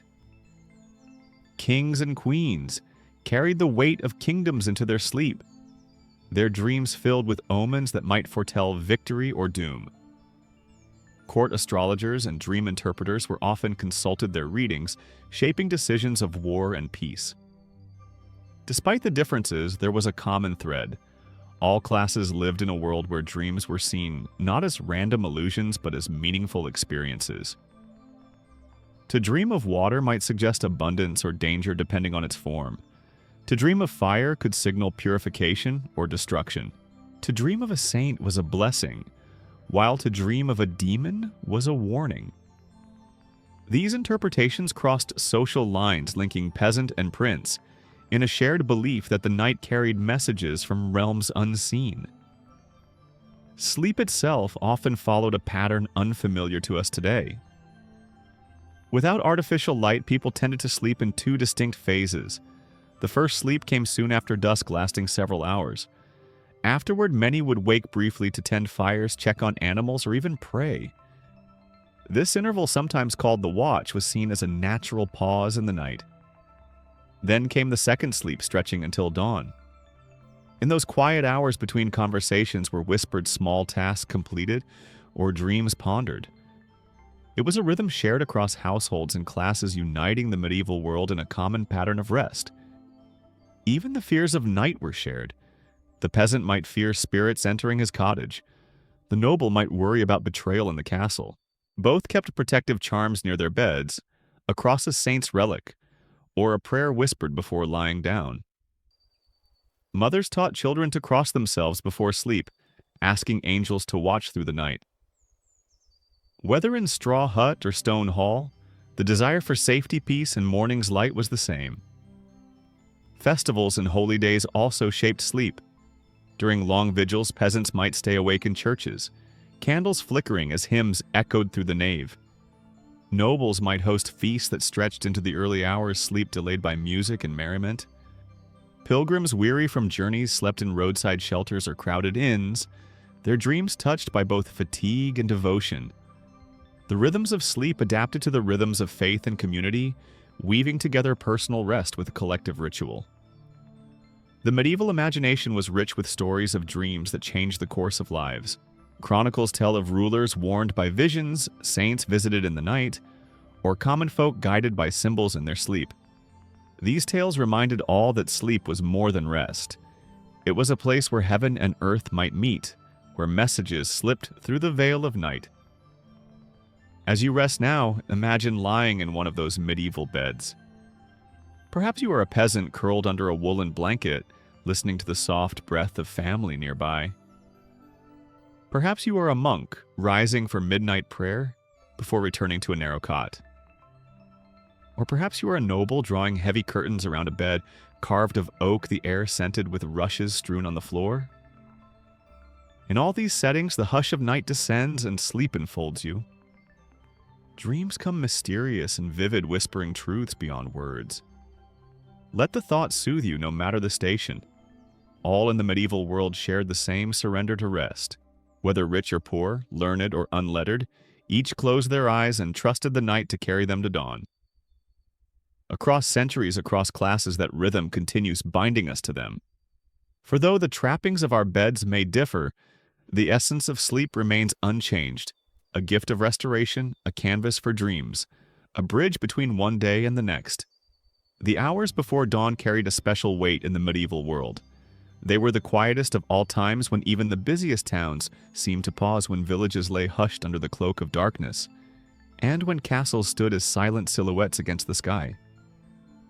To those who lived in that age, this span of time was not merely a bridge between night and morning, it was sacred, filled with mystery and meaning. For most peasants, the deepest part of sleep unfolded in these hours. After the long day's toil and the broken rhythm of wakefulness in the middle of the night, the last stretch of rest was most restorative. Families huddled together on straw pallets breathed in unison as the fire in the hearth dwindled to embers. Outside, frost gathered on fields in winter, or dew shimmered unseen on grass in summer. The world felt suspended, holding its breath before the return of light. In monasteries, however, these hours were anything but still. Monks rose from their narrow beds to gather in the chapel for matins, the night office. Cloaked in simple habits, they shuffled through dark corridors lit by faint candlelight. In the chapel, their voices rose in chant, Latin psalms echoing against stone walls. This was a time set apart, a time when prayer pierced the silence of night, believed to be closest to the ear of God. For the monks, these sacred hours were not only discipline, but comfort, the reassurance that even in darkness, divine order endured. For villagers who lay sleeping, the sound of distant bells often marked these hours. The tolling carried through the countryside, faint but steady, a reminder that prayer was being offered on their behalf. Though many would never step inside a monastery's cloister, they felt its presence through such sounds. The sacred hours before dawn belonged to all, binding ordinary life with eternal rhythms. Nobles, too, were touched by this time. A lord might rise earlier than his household, pacing the stone floors of his chamber while torches sputtered low. Troubled by dreams of battle or omens, he might kneel before a private altar, whispering prayers into the stillness. Queens and ladies often rose quietly to light candles, seeking comfort and devotion before the day's obligations began. These private moments were rare, carved out of the stillness, a time when even those burdened with power could lay aside their roles and simply be souls in the hush of night. Travelers on the road experienced these hours differently. Few dared to journey through the deepest night, but pilgrims, soldiers, or merchants sometimes pressed onward. The moon guided their steps, the stars their companions. The sounds of nocturnal life surrounded them. Owls calling from the woods, wolves howling in the distance, the rustle of unseen animals moving through underbrush. Every footstep felt heavy with risk and reverence, for to travel before dawn was to walk a threshold between safety and danger, between seen and unseen. Mystical beliefs surrounded this span of darkness. Many thought the hours before dawn were when spirits were most active, when dreams were clearest, and when visions might come unbidden. Saints were said to visit sleepers, offering protection or instruction. Demons, too, were believed to be near, testing faith with whispers of temptation. To awake during these hours was unsettling, but also filled with possibility, a chance to glimpse truths hidden from daylight.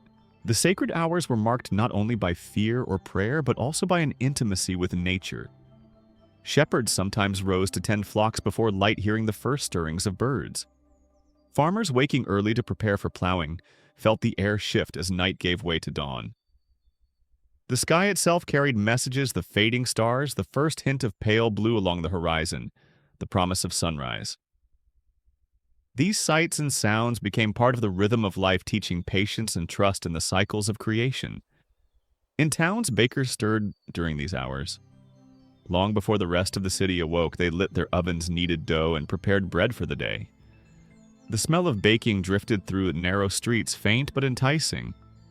It was a reminder that, even as most slept, some labored, keeping the world turning in unseen ways. The sacred hours held both silence and work, devotion and necessity. For poets and chroniclers of the age, these hours became symbols of transition. Just as night passed into day, so too did sorrow give way to hope, ignorance to understanding, death to resurrection. To meditate in the pre-dawn hush was to stand at the meeting place of opposites, where endings and beginnings touched. This symbolism shaped sermons, songs, and stories, embedding the sacred hours into the imagination of the medieval world. As dawn neared, subtle changes unfolded. The cocks crowed their calls, carrying across fields and villages, announcing the coming light. Dogs stirred livestock, shifted in their pens, and the first stirrings of human life returned. Curtains were drawn back in castles, shutters opened in cottages, candles snuffed in monasteries. The sacred hours came to a close, their stillness dissolving into the ordinary bustle of morning. And yet, even as the sun rose, the memory of those hours lingered. They reminded people that life was more than labor and struggle, that there were moments when time itself seemed suspended, when the soul could breathe freely in the silence. The sacred hours before dawn taught a rhythm of patience, of trust, of humility, before the vastness of creation. As you rest now, imagine yourself in that hush. Perhaps you lie in a peasant's cottage, hearing the faint echo of a church bell in the distance. Perhaps you sit in a monastery chapel, candlelight flickering as psalms rise. Or perhaps you walk a quiet road, the stars fading above you, the horizon lightening with the first promise of day. Let the stillness of those hours surround you. Let their sacred rhythm settle into your heart. For in the medieval world as in ours, the hours before dawn remind us that darkness is never the end. Beyond it lies light renewal and the gentle unfolding of a new day, and as you drift deeper into slumber, you too can share in that promise, knowing that dawn will come as it always has, as it always will. As dawn spread across the medieval landscape, the world awoke slowly as though roused from a deep and ancient dream. The first light touched rooftops and fields, gilding them with pale gold. Stars slipped one by one into the brightening sky, and the long shadows of night retreated. This was the moment when the cycle of life began again, when the silence of darkness gave way to the gentle stirrings of day. In villages, the earliest sounds were humble yet steady. A cock crowed its cry, echoing over thatched cottages and open fields. Dogs barked in answer, sheep bleated from their pens, and cows shifted in their stalls. Inside homes, families stirred from their straw pallets.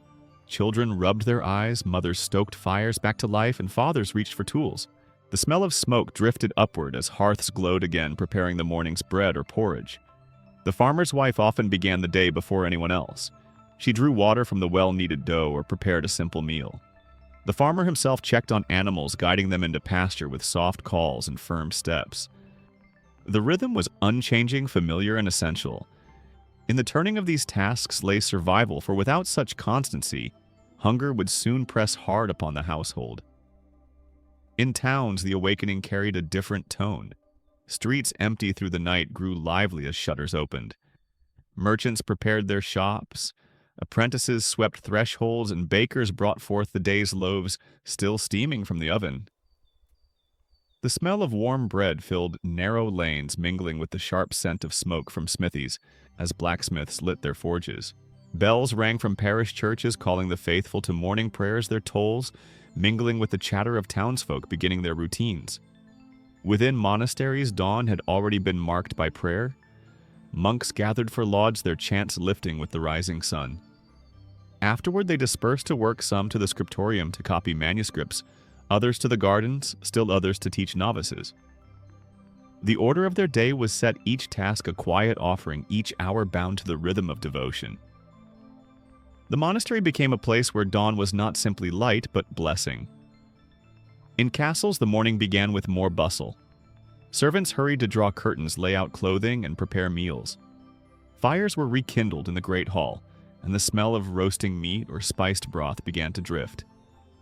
Lords and ladies rose to meet their obligations, whether hearing petitions, planning hunts, or preparing for travel. Children of noble families were dressed by attendants, their lessons in letters or manners awaiting them. In the courtyards, knights and squires stretched stiff muscles, lifting shields and wooden swords to train in the cool air. The clang of iron against iron rang sharply, a daily reminder that war and defense were never far away.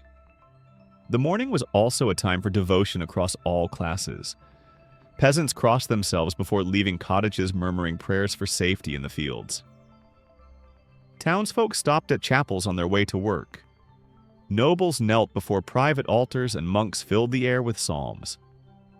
This shared practice bound the awakening world together. No matter the station, each sought blessing before the labors of the day. Animals played their part in this daily rebirth. Horses stamped in stables, eager for movement. Oxen were led to plows, their broad backs bending into the yoke. Chickens scattered as doors opened, scratching at the earth for grain. The medieval world woke not only through human hands, but through the stirrings of all creatures, each taking its place in the grand rhythm of existence. For many mornings also carried news. A traveler arriving at dawn might bring word of distant towns. Messengers carried royal decrees, monks bore letters sealed with wax, and merchants shared tidings of prices, harvests, or storms. Gossip flowed as naturally as water, who had fallen ill, who had wed, who had quarreled with a neighbor. The day's work began, but it was shaped by such stories threads that bound individuals into the wider fabric of their community. Markets and fairs often began with the first light. Merchants set up stalls, cloth spread neatly, coins, counted goods laid out for display. Villagers arrived early, hoping for the best bargains before crowds thickened. The morning hours held anticipation, a new chance for trade, for profit, for discovery. And as the sun rose higher, the market square filled with voices, laughter, and the exchange of goods that gave life its variety. The awakening of the medieval world was more than the return of sound and labor. It was the renewal of meaning. Each dawn was seen as a gift granted by God, a chance to continue one's place in the great order of creation. This belief carried into every action, from the peasant tightening harness on oxen to the monk tracing letters on parchment. To rise at dawn was not merely to begin again. It was to take one's thread in the vast weave of time. As the morning wore on, the sunlight streamed across the land, gilding towers and warming fields. The medieval world, so quiet and vulnerable in the night, grew strong again. Tools rang, wheels turned animals' load, and voices filled the air. It was as though the earth itself had drawn breath and now exhaled life, sending motion rippling outward. And yet, even in this bustle, the stillness of dawn lingered. For in those first hours, when light was fragile and tasks just beginning, there was a sense of connection between past and future, between human and divine. The daily awakening was a reminder that no matter the struggles of yesterday or the uncertainties of tomorrow, the present moment was alive, glowing, waiting to be lived. As you rest now, imagine yourself standing at such a dawn. The chill of night still clings to the air, but the sun climbs steadily, scattering shadows. You hear the cocks crow, the creak of cartwheels, the chant of monks, the laughter of children. The medieval world awakens around you, vibrant and alive, each sound a heartbeat of history. Let this gentle chorus guide you deeper into calm, reminding you that each new day is its own miracle. For as it was then, so it is now. Dawn always returns. Light follows darkness, life follows rest, and hope follows weariness. To awaken is to be renewed, to join once more in the endless rhythm of existence.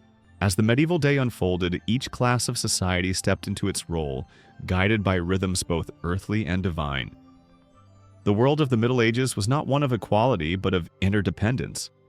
Farmers, craftsmen, nobles, and clergy each carried responsibilities that bound them together in the tapestry of life.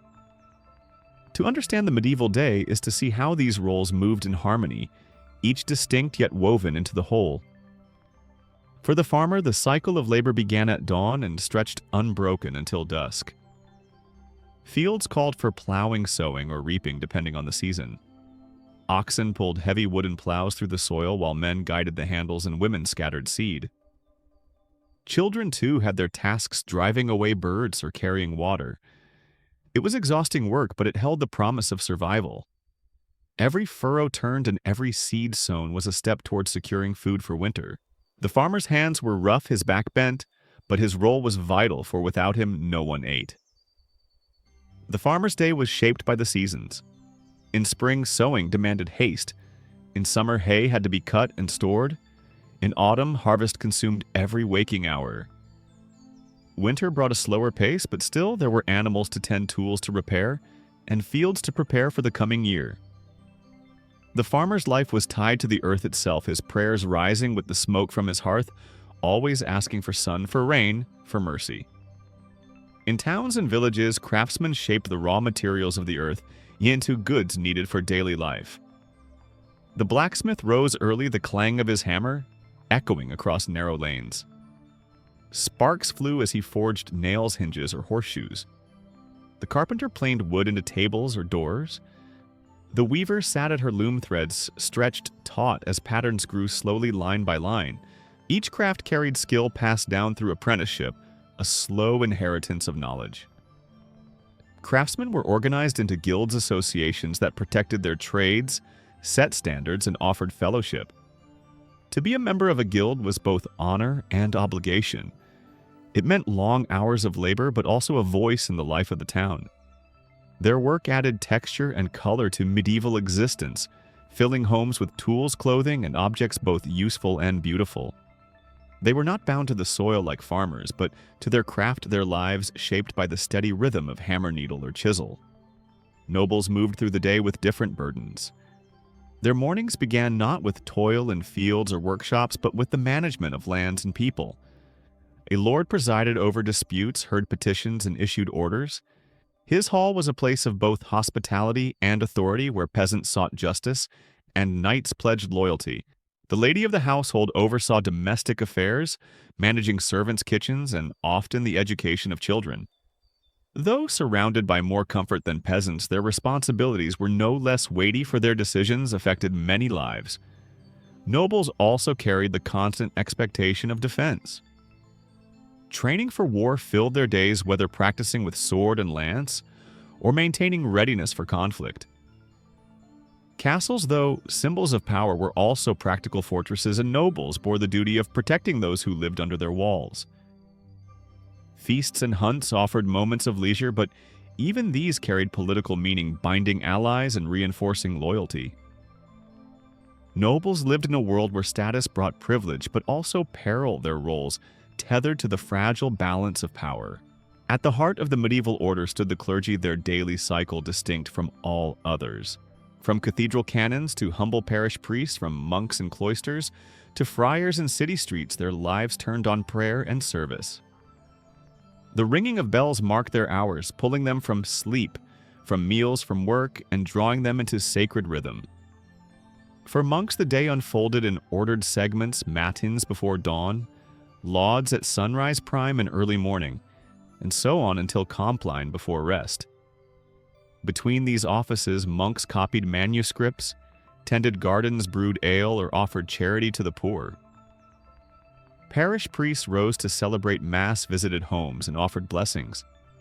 Friars preached in marketplaces, urging repentance, guiding souls. To the medieval mind, the clergy held the keys to salvation, mediating between the divine and the earthly. Yet these roles were not isolated. They touched and depended upon one another.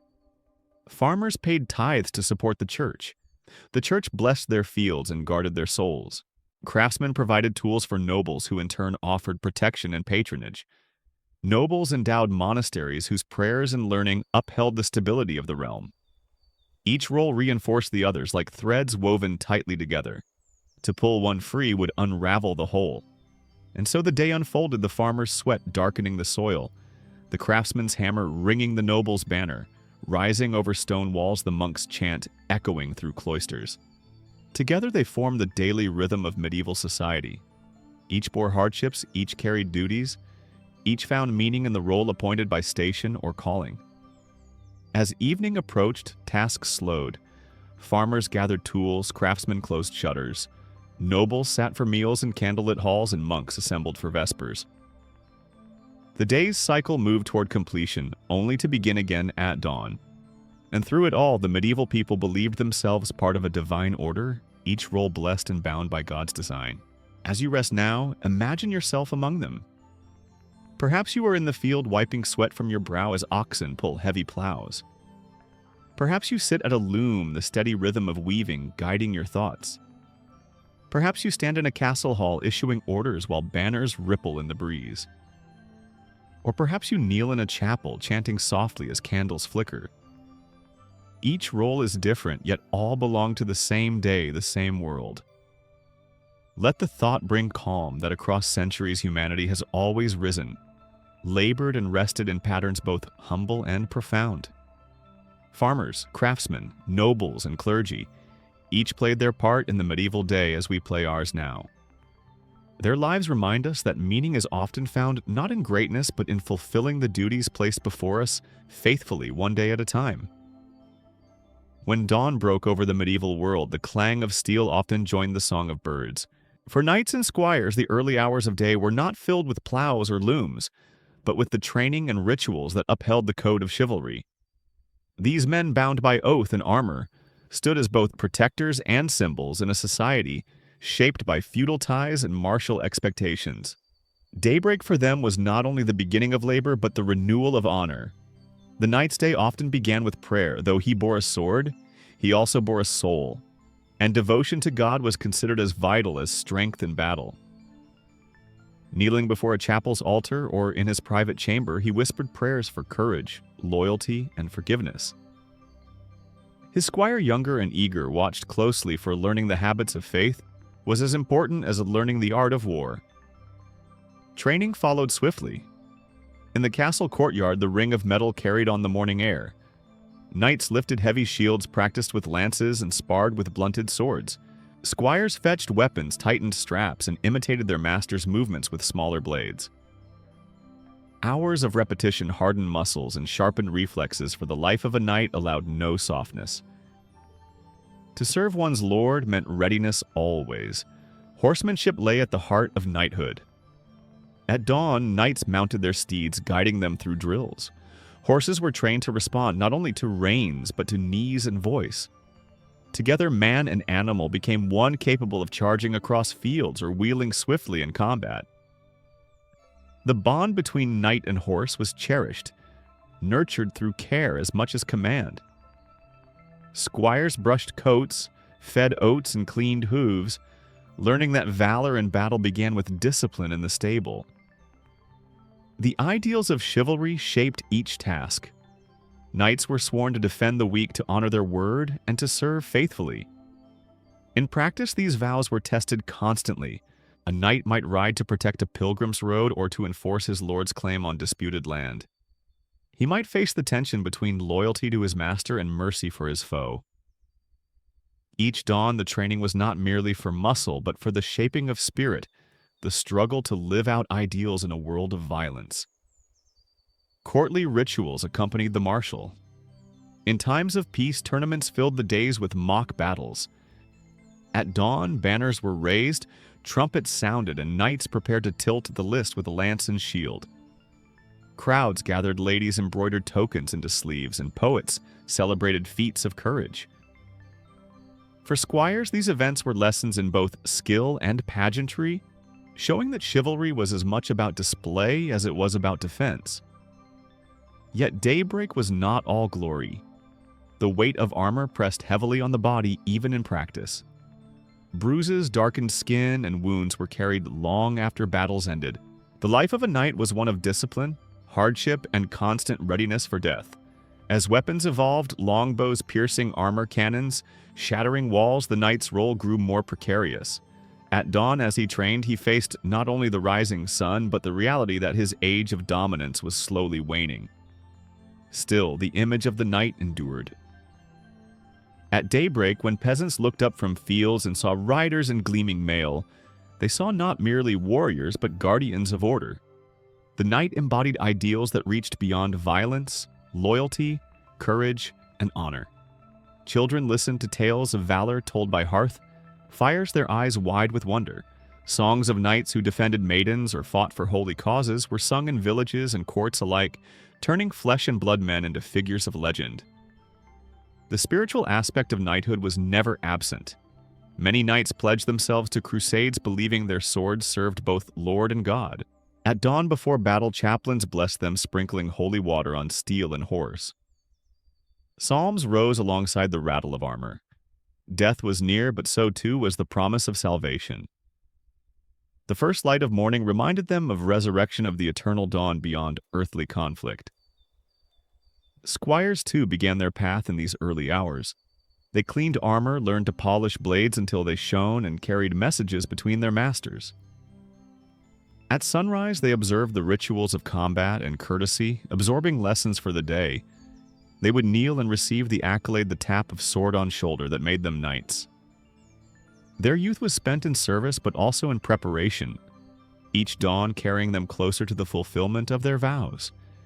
Even when war did not call, knights found purpose in service.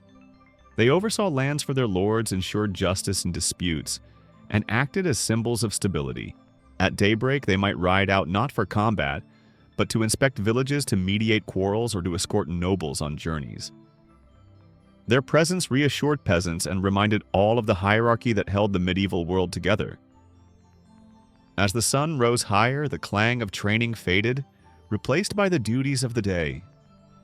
Yet the memory of dawn lingered, when armor gleamed in first light, when hooves struck stone in steady rhythm, when ideals were renewed in prayer and practice. For knights, the morning was not merely preparation, but consecration, a time when the weight of duty and the glow of honor intertwined. As you rest now, imagine standing in that courtyard at daybreak.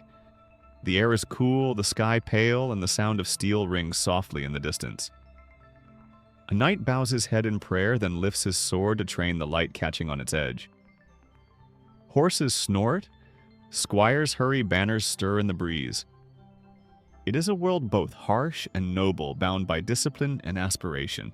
Let the rhythm of that morning carry you into calm. The clang of steel becomes a lull.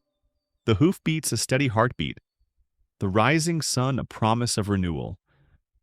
For though the age of knights has passed their dawn, remains a symbol of striving, of honor, of the eternal human desire to rise each day with purpose. The medieval world was a place of contrast. Each day unfolded between hardship and beauty, sorrow and joy, fear and hope. To live in that age was to endure hunger, toil, and uncertainty, yet it was also to encounter moments of wonder, splendor, and grace. The balance of hardship and beauty shaped every life, weaving together threads of suffering and consolation into the great tapestry of the Middle Ages. Hardship often met people first in the fields. Farmers bent their backs to heavy labor from dawn until dusk. The soil yielded its harvest only through sweat and persistence. A poor season meant hunger, and hunger meant weakness, illness, and despair. Winter was particularly harsh cold winds, seeping through thatched roofs, food stores dwindling, and illness spreading easily in close quarters. The hardships of weather, disease, and scarcity were constant companions to peasants pressing close at every turn. Craftsmen in towns faced their own struggles. Work was long and pay uncertain. Tools broke, markets shifted, and debts weighed heavily. Apprentices endured years of service before earning the right to practice their trade. Journeymen traveled from town to town in search of opportunity, never certain where their skills might be welcomed. For all their artistry, life was precarious, bound by forces beyond their control. Nobles, too, faced hardship, though of a different kind. Their lives demanded vigilance, for power was fragile and alliances uncertain. Wars broke suddenly, sieges could stretch for months, and betrayal often lay closer than loyalty. Castles, though strong, were not impervious, and the comforts of stone walls did little to quiet the constant threat of violence. A noble's day might include fine meals and rich garments, yet also nights spent on campaign exposed to the same rain and cold as their men. Even within monasteries, hardship was present. Monks rose in the dark hours to chant prayers, their days filled with labor, fasting, and self-denial. They wrestled with temptation and doubt, seeking holiness through discipline. Though they lived apart from the turmoil of the wider world, their sacrifices were burdensome, their vows demanding. To renounce worldly pleasures was itself a form of hardship embraced as a path to spiritual beauty. And yet, alongside all this weight, beauty flourished. It bloomed in the very fields where peasants toiled. In spring, blossoms burst upon trees, fields turned green, and the air filled with birdsong. Harvest, though hard-won, brought moments of abundance, tables filled with bread, cheese, and ale. Festivals broke the monotony of labor-filling villages with music, dancing, and shared joy. Even the poorest found beauty in the glow of the hearth, the laughter of children, or the sight of stars spread wide above the night. In towns, beauty was crafted by human hands. Carved wood, painted icons, and embroidered cloth reflected both skill and imagination. Market squares bustled with color-dyed fabrics hanging in stalls, pottery shining in the sun, spices scenting the air. Music drifted from taverns, and stories were told at street corners, weaving wonder into daily life. For craftsmen, the creation of something lasting was itself a form of beauty, a triumph over the hardships of survival. Among nobles, beauty was displayed in grandeur. Castles rose with towers and battlements not only for defense but as symbols of status. Halls glittered with tapestries and banners while minstrels sang of heroes and saints. Gardens offered carefully tended order amid the wildness of the world, their flowers and fountains reflecting harmony and grace. Banquets were not just meals, but performances where abundant ceremony and song created moments of radiance against the backdrop of uncertainty. Monasteries, too, were homes of beauty. Though their walls were plain, their chapels soared with arches filled with stained glass that scattered light like jewels. Monks illuminated manuscripts with brilliant colors and gold leaf, their pages becoming works of art that still inspire awe today. The chants that rose at dawn and dusk were themselves a kind of beauty music that lifted weary hearts and transformed stone walls into places of transcendence. The balance between hardship and beauty was not accidental. In many ways, it was essential. Hardship sharpened the appreciation of beauty. Beauty softened the weight of hardship. The struggle of labor made a festival sweeter. The cold of winter made a hearth warmer. The fear of war made peace more precious. Life in the Middle Ages was rarely easy, but its beauty was made more luminous by the shadows it stood against. Faith itself was both hardship and beauty. To fast, to kneel, to endure penance, these were difficult burdens. Yet faith also offered hope, purpose, and visions of eternity. Cathedrals rose not despite hardship, but because of it, their soaring spires reaching toward heaven as symbols of trust in something greater. Pilgrimages demanded sacrifice, yet along the journey, pilgrims found companionship, devotion, and moments of wonder at holy shrines. The hardships of faith gave rise to beauty that still endures in stone and song. As evening came, this balance was visible once more. Villages gathered by fires, sharing stories that mingled fear and hope. Towns glowed with lanterns, merchants counting coins as laughter spilled from taverns. Castles prepared for feasts, their halls filled with warmth, even as winds howled outside. Monasteries echoed with vespers, voices rising into twilight, blending the fatigue of discipline with the beauty of praise. As you drift into rest, imagine this balance as it was lived. Picture a farmer, hands calloused from labor, smiling as his children laugh beside him. Picture a craftsman weary from carving wood, holding up a finished piece that shines with skill. Picture a noble scarred by battle, pausing to listen to a minstrel's song in a candlelit hall. Picture a monk, his body thin from fasting, his eyes alight as sunlight streams through stained glass. Let these images carry you gently. For the medieval world teaches that hardship and beauty are never far apart. They live side by side, shaping one another, deepening one another. In every age and every life, there are burdens to bear and wonders to behold. And in the balance between them, humanity finds its resilience, its creativity, and its hope. So rest now knowing that even in hardship, beauty can be found. Just as it was in the medieval world, so it is in ours. The laughter of a child, the warmth of a fire, the kindness of a neighbor, these remain enduring through time. Reminders that beauty persists, shining all the brighter when shadow falls. As we look back on the medieval world, it is tempting to see it as a distant realm, separated from us by centuries of change. We imagine castles and cathedrals, peasants and fields, knights on horseback, monks chanting in candlelit chapels. Yet when we pause and reflect more deeply, the distance between their lives and ours begins to soften. Beneath the layers of history, we find human experiences not unlike our own. In hardship and beauty, in hope and fear and love and duty, the medieval world holds echoes of the life we know today. The rhythms of their days remind us of the importance of structure.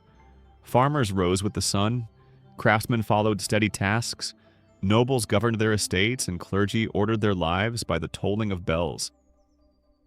Each role was shaped by discipline, repetition, and ritual.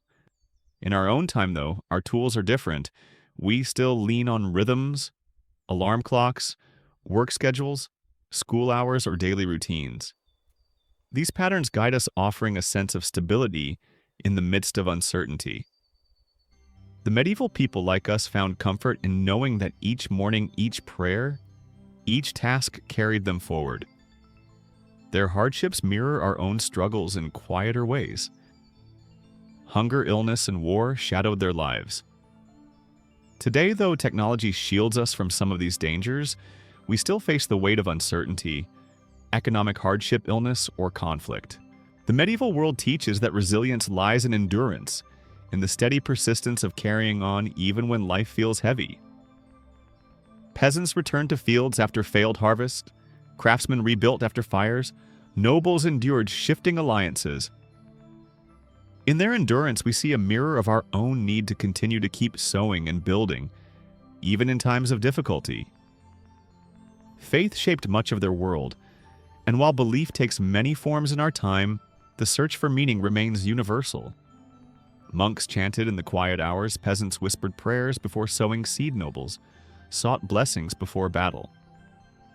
They looked to the heavens for guidance, for comfort, for assurance that their lives mattered within a greater story. We too, in our own ways, search for meaning through faith, through philosophy, through community, or through the pursuit of purpose. The medieval longing for connection to something beyond themselves is not so different from our own. The beauty they created still speaks to us across time. Cathedrals rise above cities, their spires piercing the sky, their stained glass flooding stone halls with color. Manuscripts illuminated with gold and vivid pigments preserve words of devotion and wisdom. Songs written in cloisters still echo when sung today, carrying with them the voices of centuries past. Even the humblest creations, a carved wooden spoon, a woven cloth, speak of care, patience, and artistry. These works remind us that beauty endures, that what we create today may speak to those who come after us, just as their creations speak to us now. The medieval world also offers lessons in community. Villages gathered for harvest festivals, towns for markets, monasteries for prayer, nobles for councils and feasts. These gatherings wove individuals into something larger, reminding them that survival and joy alike depended on one another. We too find strength in community families, neighborhoods, workplaces, or online spaces that connect us. Though our forms of gathering may differ, the need remains the same: to share burdens, to celebrate together, to feel that we are not alone. Even their fears hold parallels to ours. They feared spirits in the night, famine, and invasion. We fear uncertainty in different forms: disease, economic instability, or environmental change. Their prayers, charms, and rituals were attempts to make sense of forces beyond control, just as our own rituals, whether religious, medical, or personal, help us navigate uncertainty today. The medieval imagination, though filled with saints and demons, reflects the same human desire we feel to believe that the unknown is not entirely beyond our grasp. The lives of knights remind us of ideals we still honor: courage, loyalty, service. Though armor and lances belong to another age, the principles they carried remain with us in new forms. Soldiers, firefighters, doctors, teachers all embody modern chivalry, serving others with sacrifice and devotion. The medieval code of honor, though imperfectly lived, still whispers across centuries, reminding us of the importance of striving toward higher ideals. Their awareness of mortality also resonates with us. Death was ever present in the medieval world. Plagues, wars, and accidents claimed lives abruptly. Yet this awareness deepened their appreciation for beauty, faith, and community. We too are reminded of life's fragility in moments of loss, and like them we find meaning in love and art in the bonds we share. The medieval world teaches us not to turn from mortality, but to live more fully because of it. As we reflect on their world, we see not only distance but connection. We may no longer light candles to push back spirits, but we light lamps against the dark. We may not gather in castles or cloisters, but we gather in homes, schools, and workplaces. We may not plow fields with oxen, but we labor with our own tools, seeking to provide, to create, to endure. Their lives, though shaped by another age, still echo in ours. As you prepare to rest, imagine these parallels. Picture a peasant watching dawn after a night of fear, and compare it to your own relief at morning after a difficult night. Picture a monk illuminating a manuscript, patient and steady, and think of your own quiet labors that may one day outlast you. Picture a noble listening to a minstrel song in a candlelit hall, and recall the way music today softens the heart after hardship. Picture children chasing each other in a medieval village, their laughter timeless, no different from the laughter you might hear outside your own window. Let these reflections bring comfort. For the medieval world, with all its distance and difference, was made of people much like us, struggling, enduring, creating, and hoping. Their world was both harsh and beautiful, just as ours is. In seeing their lives, we glimpse our own, and in remembering them, we honor the thread of humanity that binds us across time. So, as you drift into sleep, let the echoes of their world settle gently around you. Hear the bells of a monastery in the night, the laughter of a fair at dawn, the steady rhythm of a farmer's plow. Know that their lives were not so far from yours, and that the same balance of hardship and beauty continues. Rest in that knowledge and let it guide you into dreams where past and present meet in quiet harmony. As our long journey through the medieval world draws toward its close, it is worth pausing in the quiet to reflect on what remains of that age. Though centuries have passed, the echoes of the Middle Ages still linger in our memory, in our imagination, and in the varied landscapes around us. Castles rise on hilltops, cathedrals soar above cities, manuscripts glow in museums, and folktales whispered long ago are still retold today. The medieval legacy endures not only in stone and parchment, but also in the stories we carry within. The memory of the Middle Ages lives first in its monuments. Cathedrals stand as towering testaments to faith and craftsmanship. Their spires reach upward, their stained glass glows with holy light. Their bells still toll across towns as they did for centuries. Castles weathered by time remain perched on cliffs and hills, their walls scarred but steadfast. Walking through such places today, we feel the weight of history pressing close. They remind us that lives were lived here filled with prayers, feasts, battles, and dreams. Manuscripts, too, preserve the medieval imagination. Monks bent over parchment by candlelight, tracing letters with patient hands, illuminating words with gold and brilliant pigments. Their work carried stories, laws, prayers, and poetry across centuries, allowing us to glimpse their minds and hearts. To open such a book today is to touch the very breath of the medieval world, the steady rhythm of ink and devotion, bound into pages that outlived their makers. But the legacy is not only physical, it is also woven into our imagination. The medieval age continues to inspire stories of knights and quests of dragons and maidens of kings and commoners. Myths and romances once sung in great halls have been retold in countless forms: ballads, novels, films, and games. When we dream of heroism, of journeys of enchanted forests and hidden realms, we often dream in a language shaped by the medieval imagination. The medieval legacy also lingers in our traditions. Festivals that began in those centuries still echo today: Christmas with its evergreens and carols, Easter with its feasting after fasting, harvest celebrations that give thanks for abundance. Even the rhythms of our calendars, weeks, holy days, and seasons bear the imprint of medieval order. The ringing of church bells in villages, the gathering of communities for shared meals, the telling of tales by firelight, these threads connect us quietly to the past. What strikes us most, perhaps, is not how different the medieval world was, but how familiar it feels once we look closely. Their fears were shaped differently, yet they too feared loss and uncertainty. Their joys were simpler, yet they too laughed, sang, and found solace in community. Their work was harder, but they too longed for meaning in the rhythm of daily life. In seeing their legacy, we see ourselves reflected back, a reminder that humanity is one unbroken story. The imagination of the medieval world also teaches us to hold hardship and beauty together. They knew hunger, plague, and war, yet they created art of breathtaking splendor. They endured fear of death, yet they built cathedrals that spoke of eternity. They bore the weight of toil, yet they found joy in festivals and music, in laughter under starlit skies. Their legacy tells us that, even in difficult times, we too can create beauty, find meaning, and nurture hope. As you rest now, picture yourself standing in a medieval town at twilight. The market has closed, but the smell of bread lingers. Bells ring from the church tower, their notes slow and solemn. Children chase one another through cobbled streets, their laughter echoing. Above the first stars shine the same stars you see tonight. You feel the closeness of lives lived long ago, their presence still, whispering in the stones in the air and the stories passed down through centuries.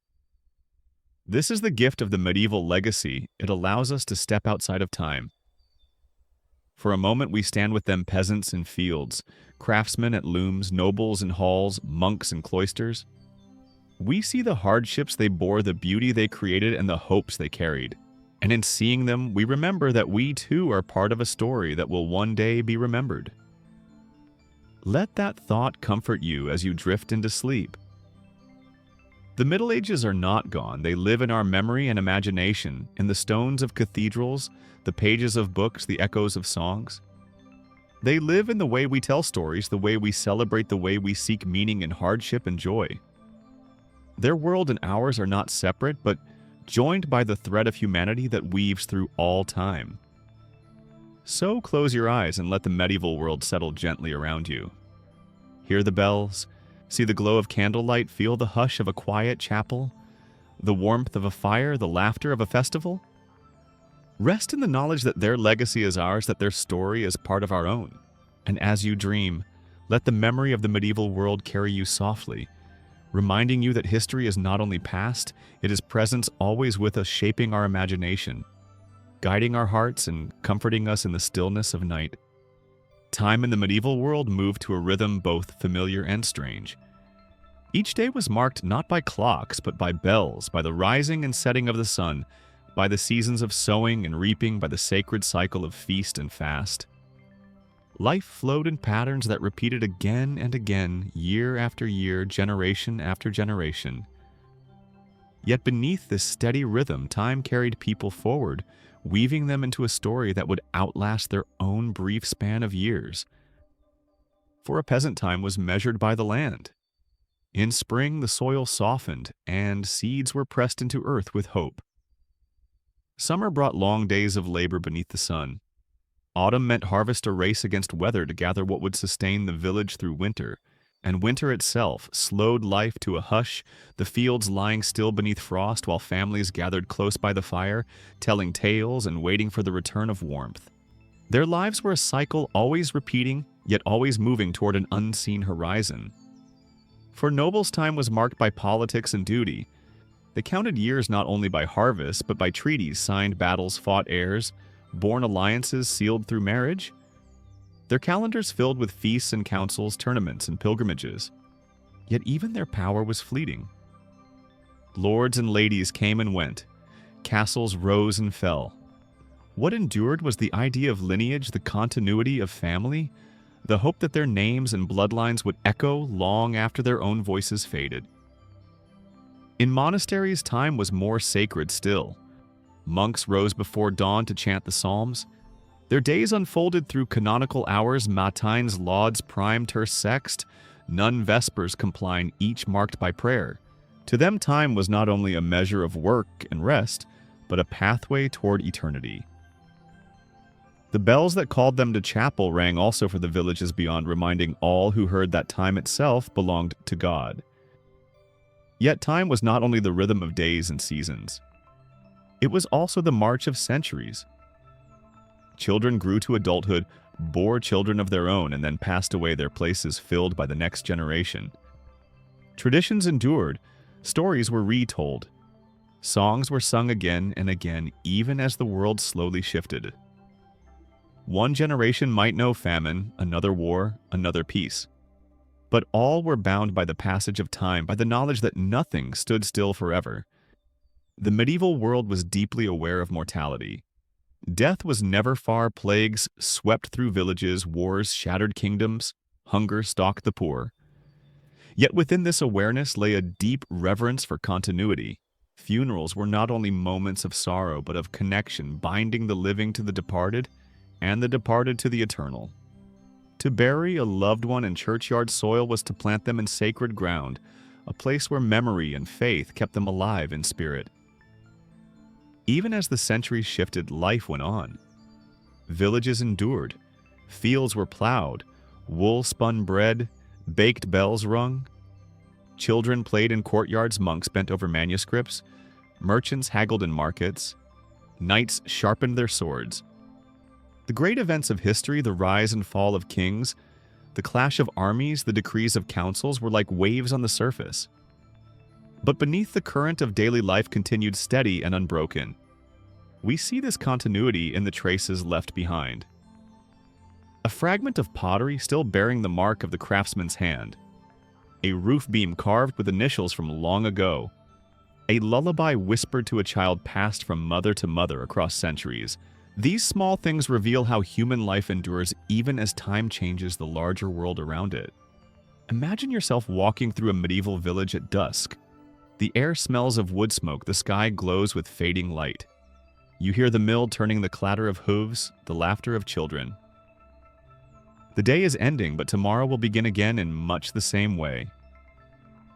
You sense that time is not racing here, but flowing, steady, circular, and yet always carrying its people forward.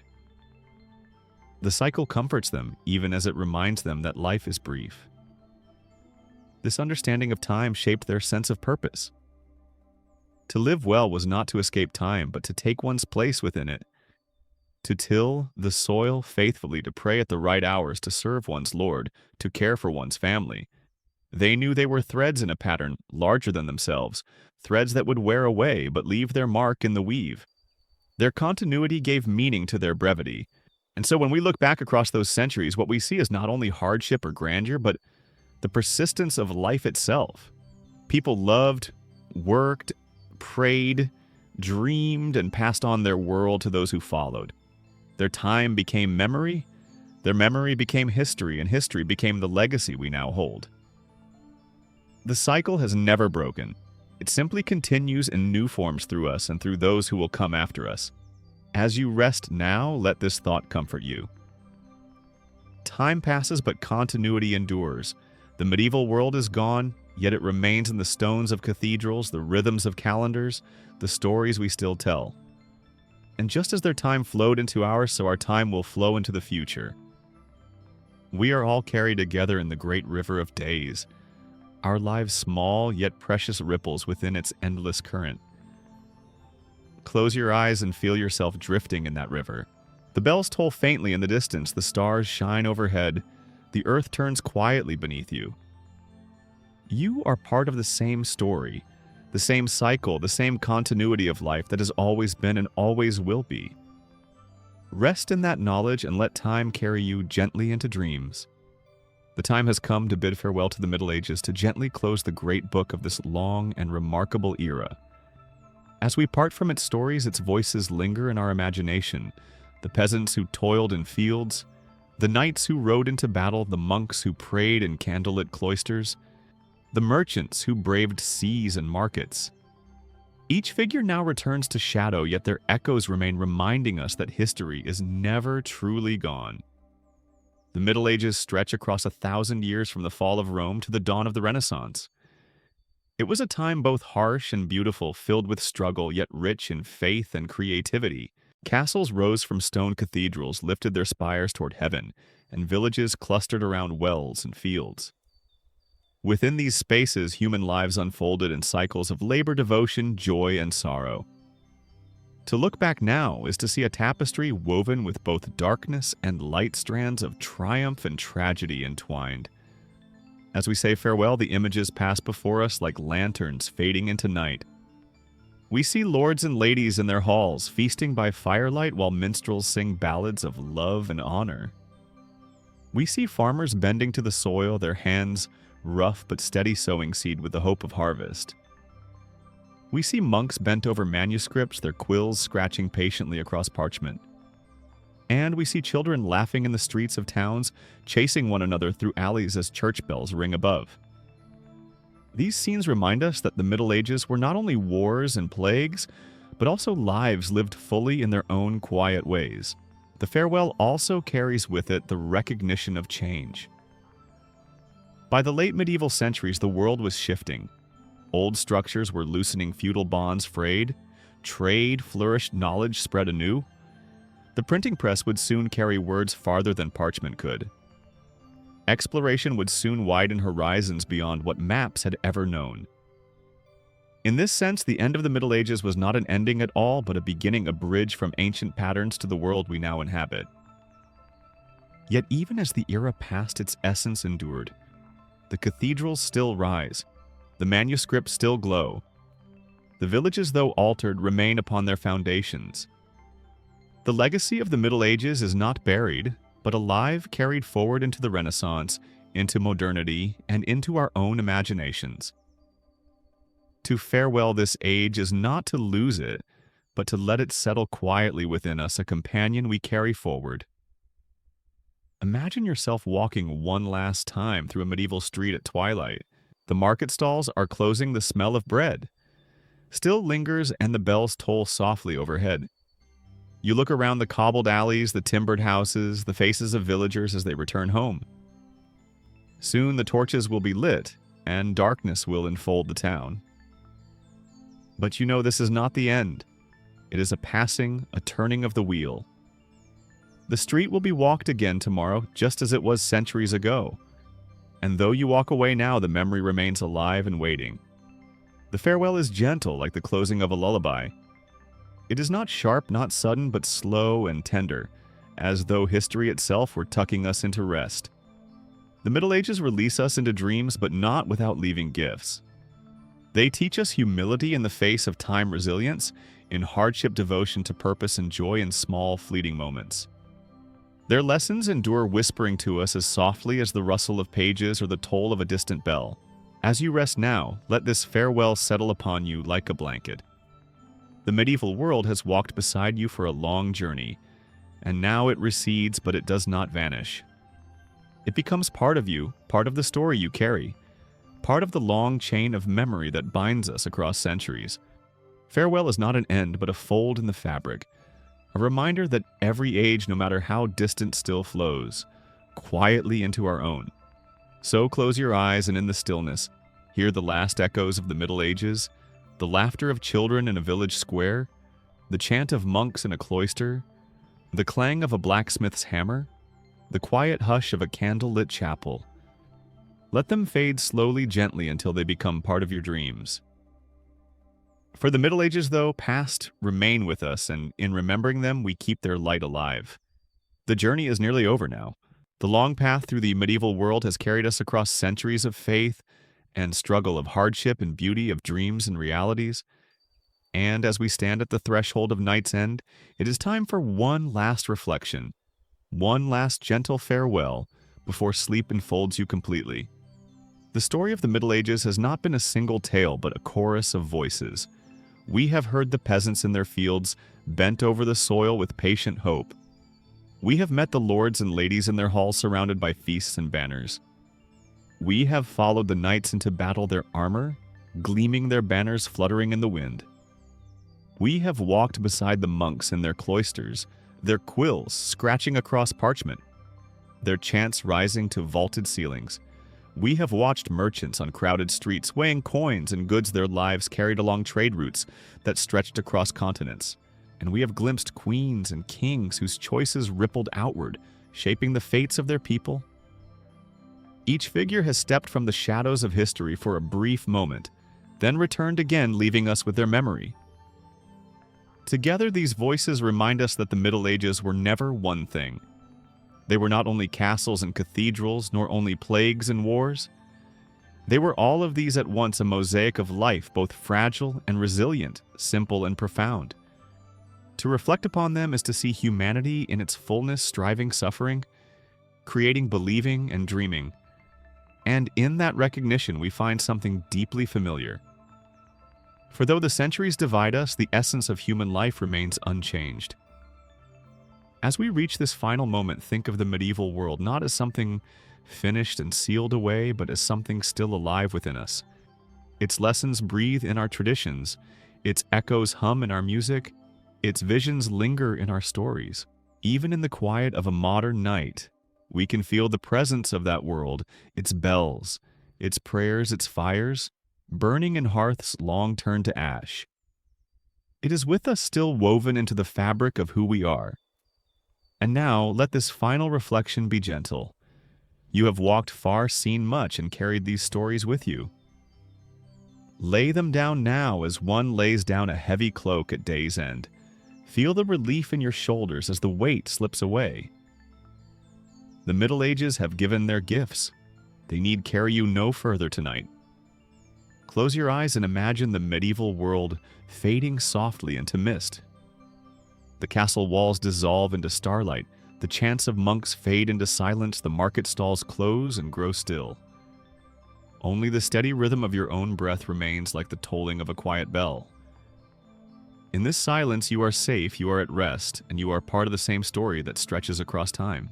For in the end, the greatest lesson is this: history is not only behind us, but within us. The people of the Middle Ages lived their days never knowing how their world would be remembered. We live ours the same way, uncertain, but full of meaning all the same. Their time has passed, and ours will pass too. Yet the thread continues, weaving new patterns, binding us together across ages. So rest now knowing you are a part of that endless tapestry. Your life, like theirs, is a candle in the night, flickering but precious, adding light to the great story of humanity. Let that thought comfort you. Let it carry you gently into dreams. Good night, dear listener. May your sleep be deep and peaceful, your dreams filled with wonder.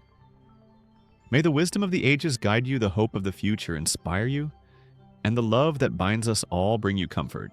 Sleep well, and when you wake, may you carry a piece of the medieval world with you, not as a burden, but as a quiet reminder of our shared humanity and our enduring story.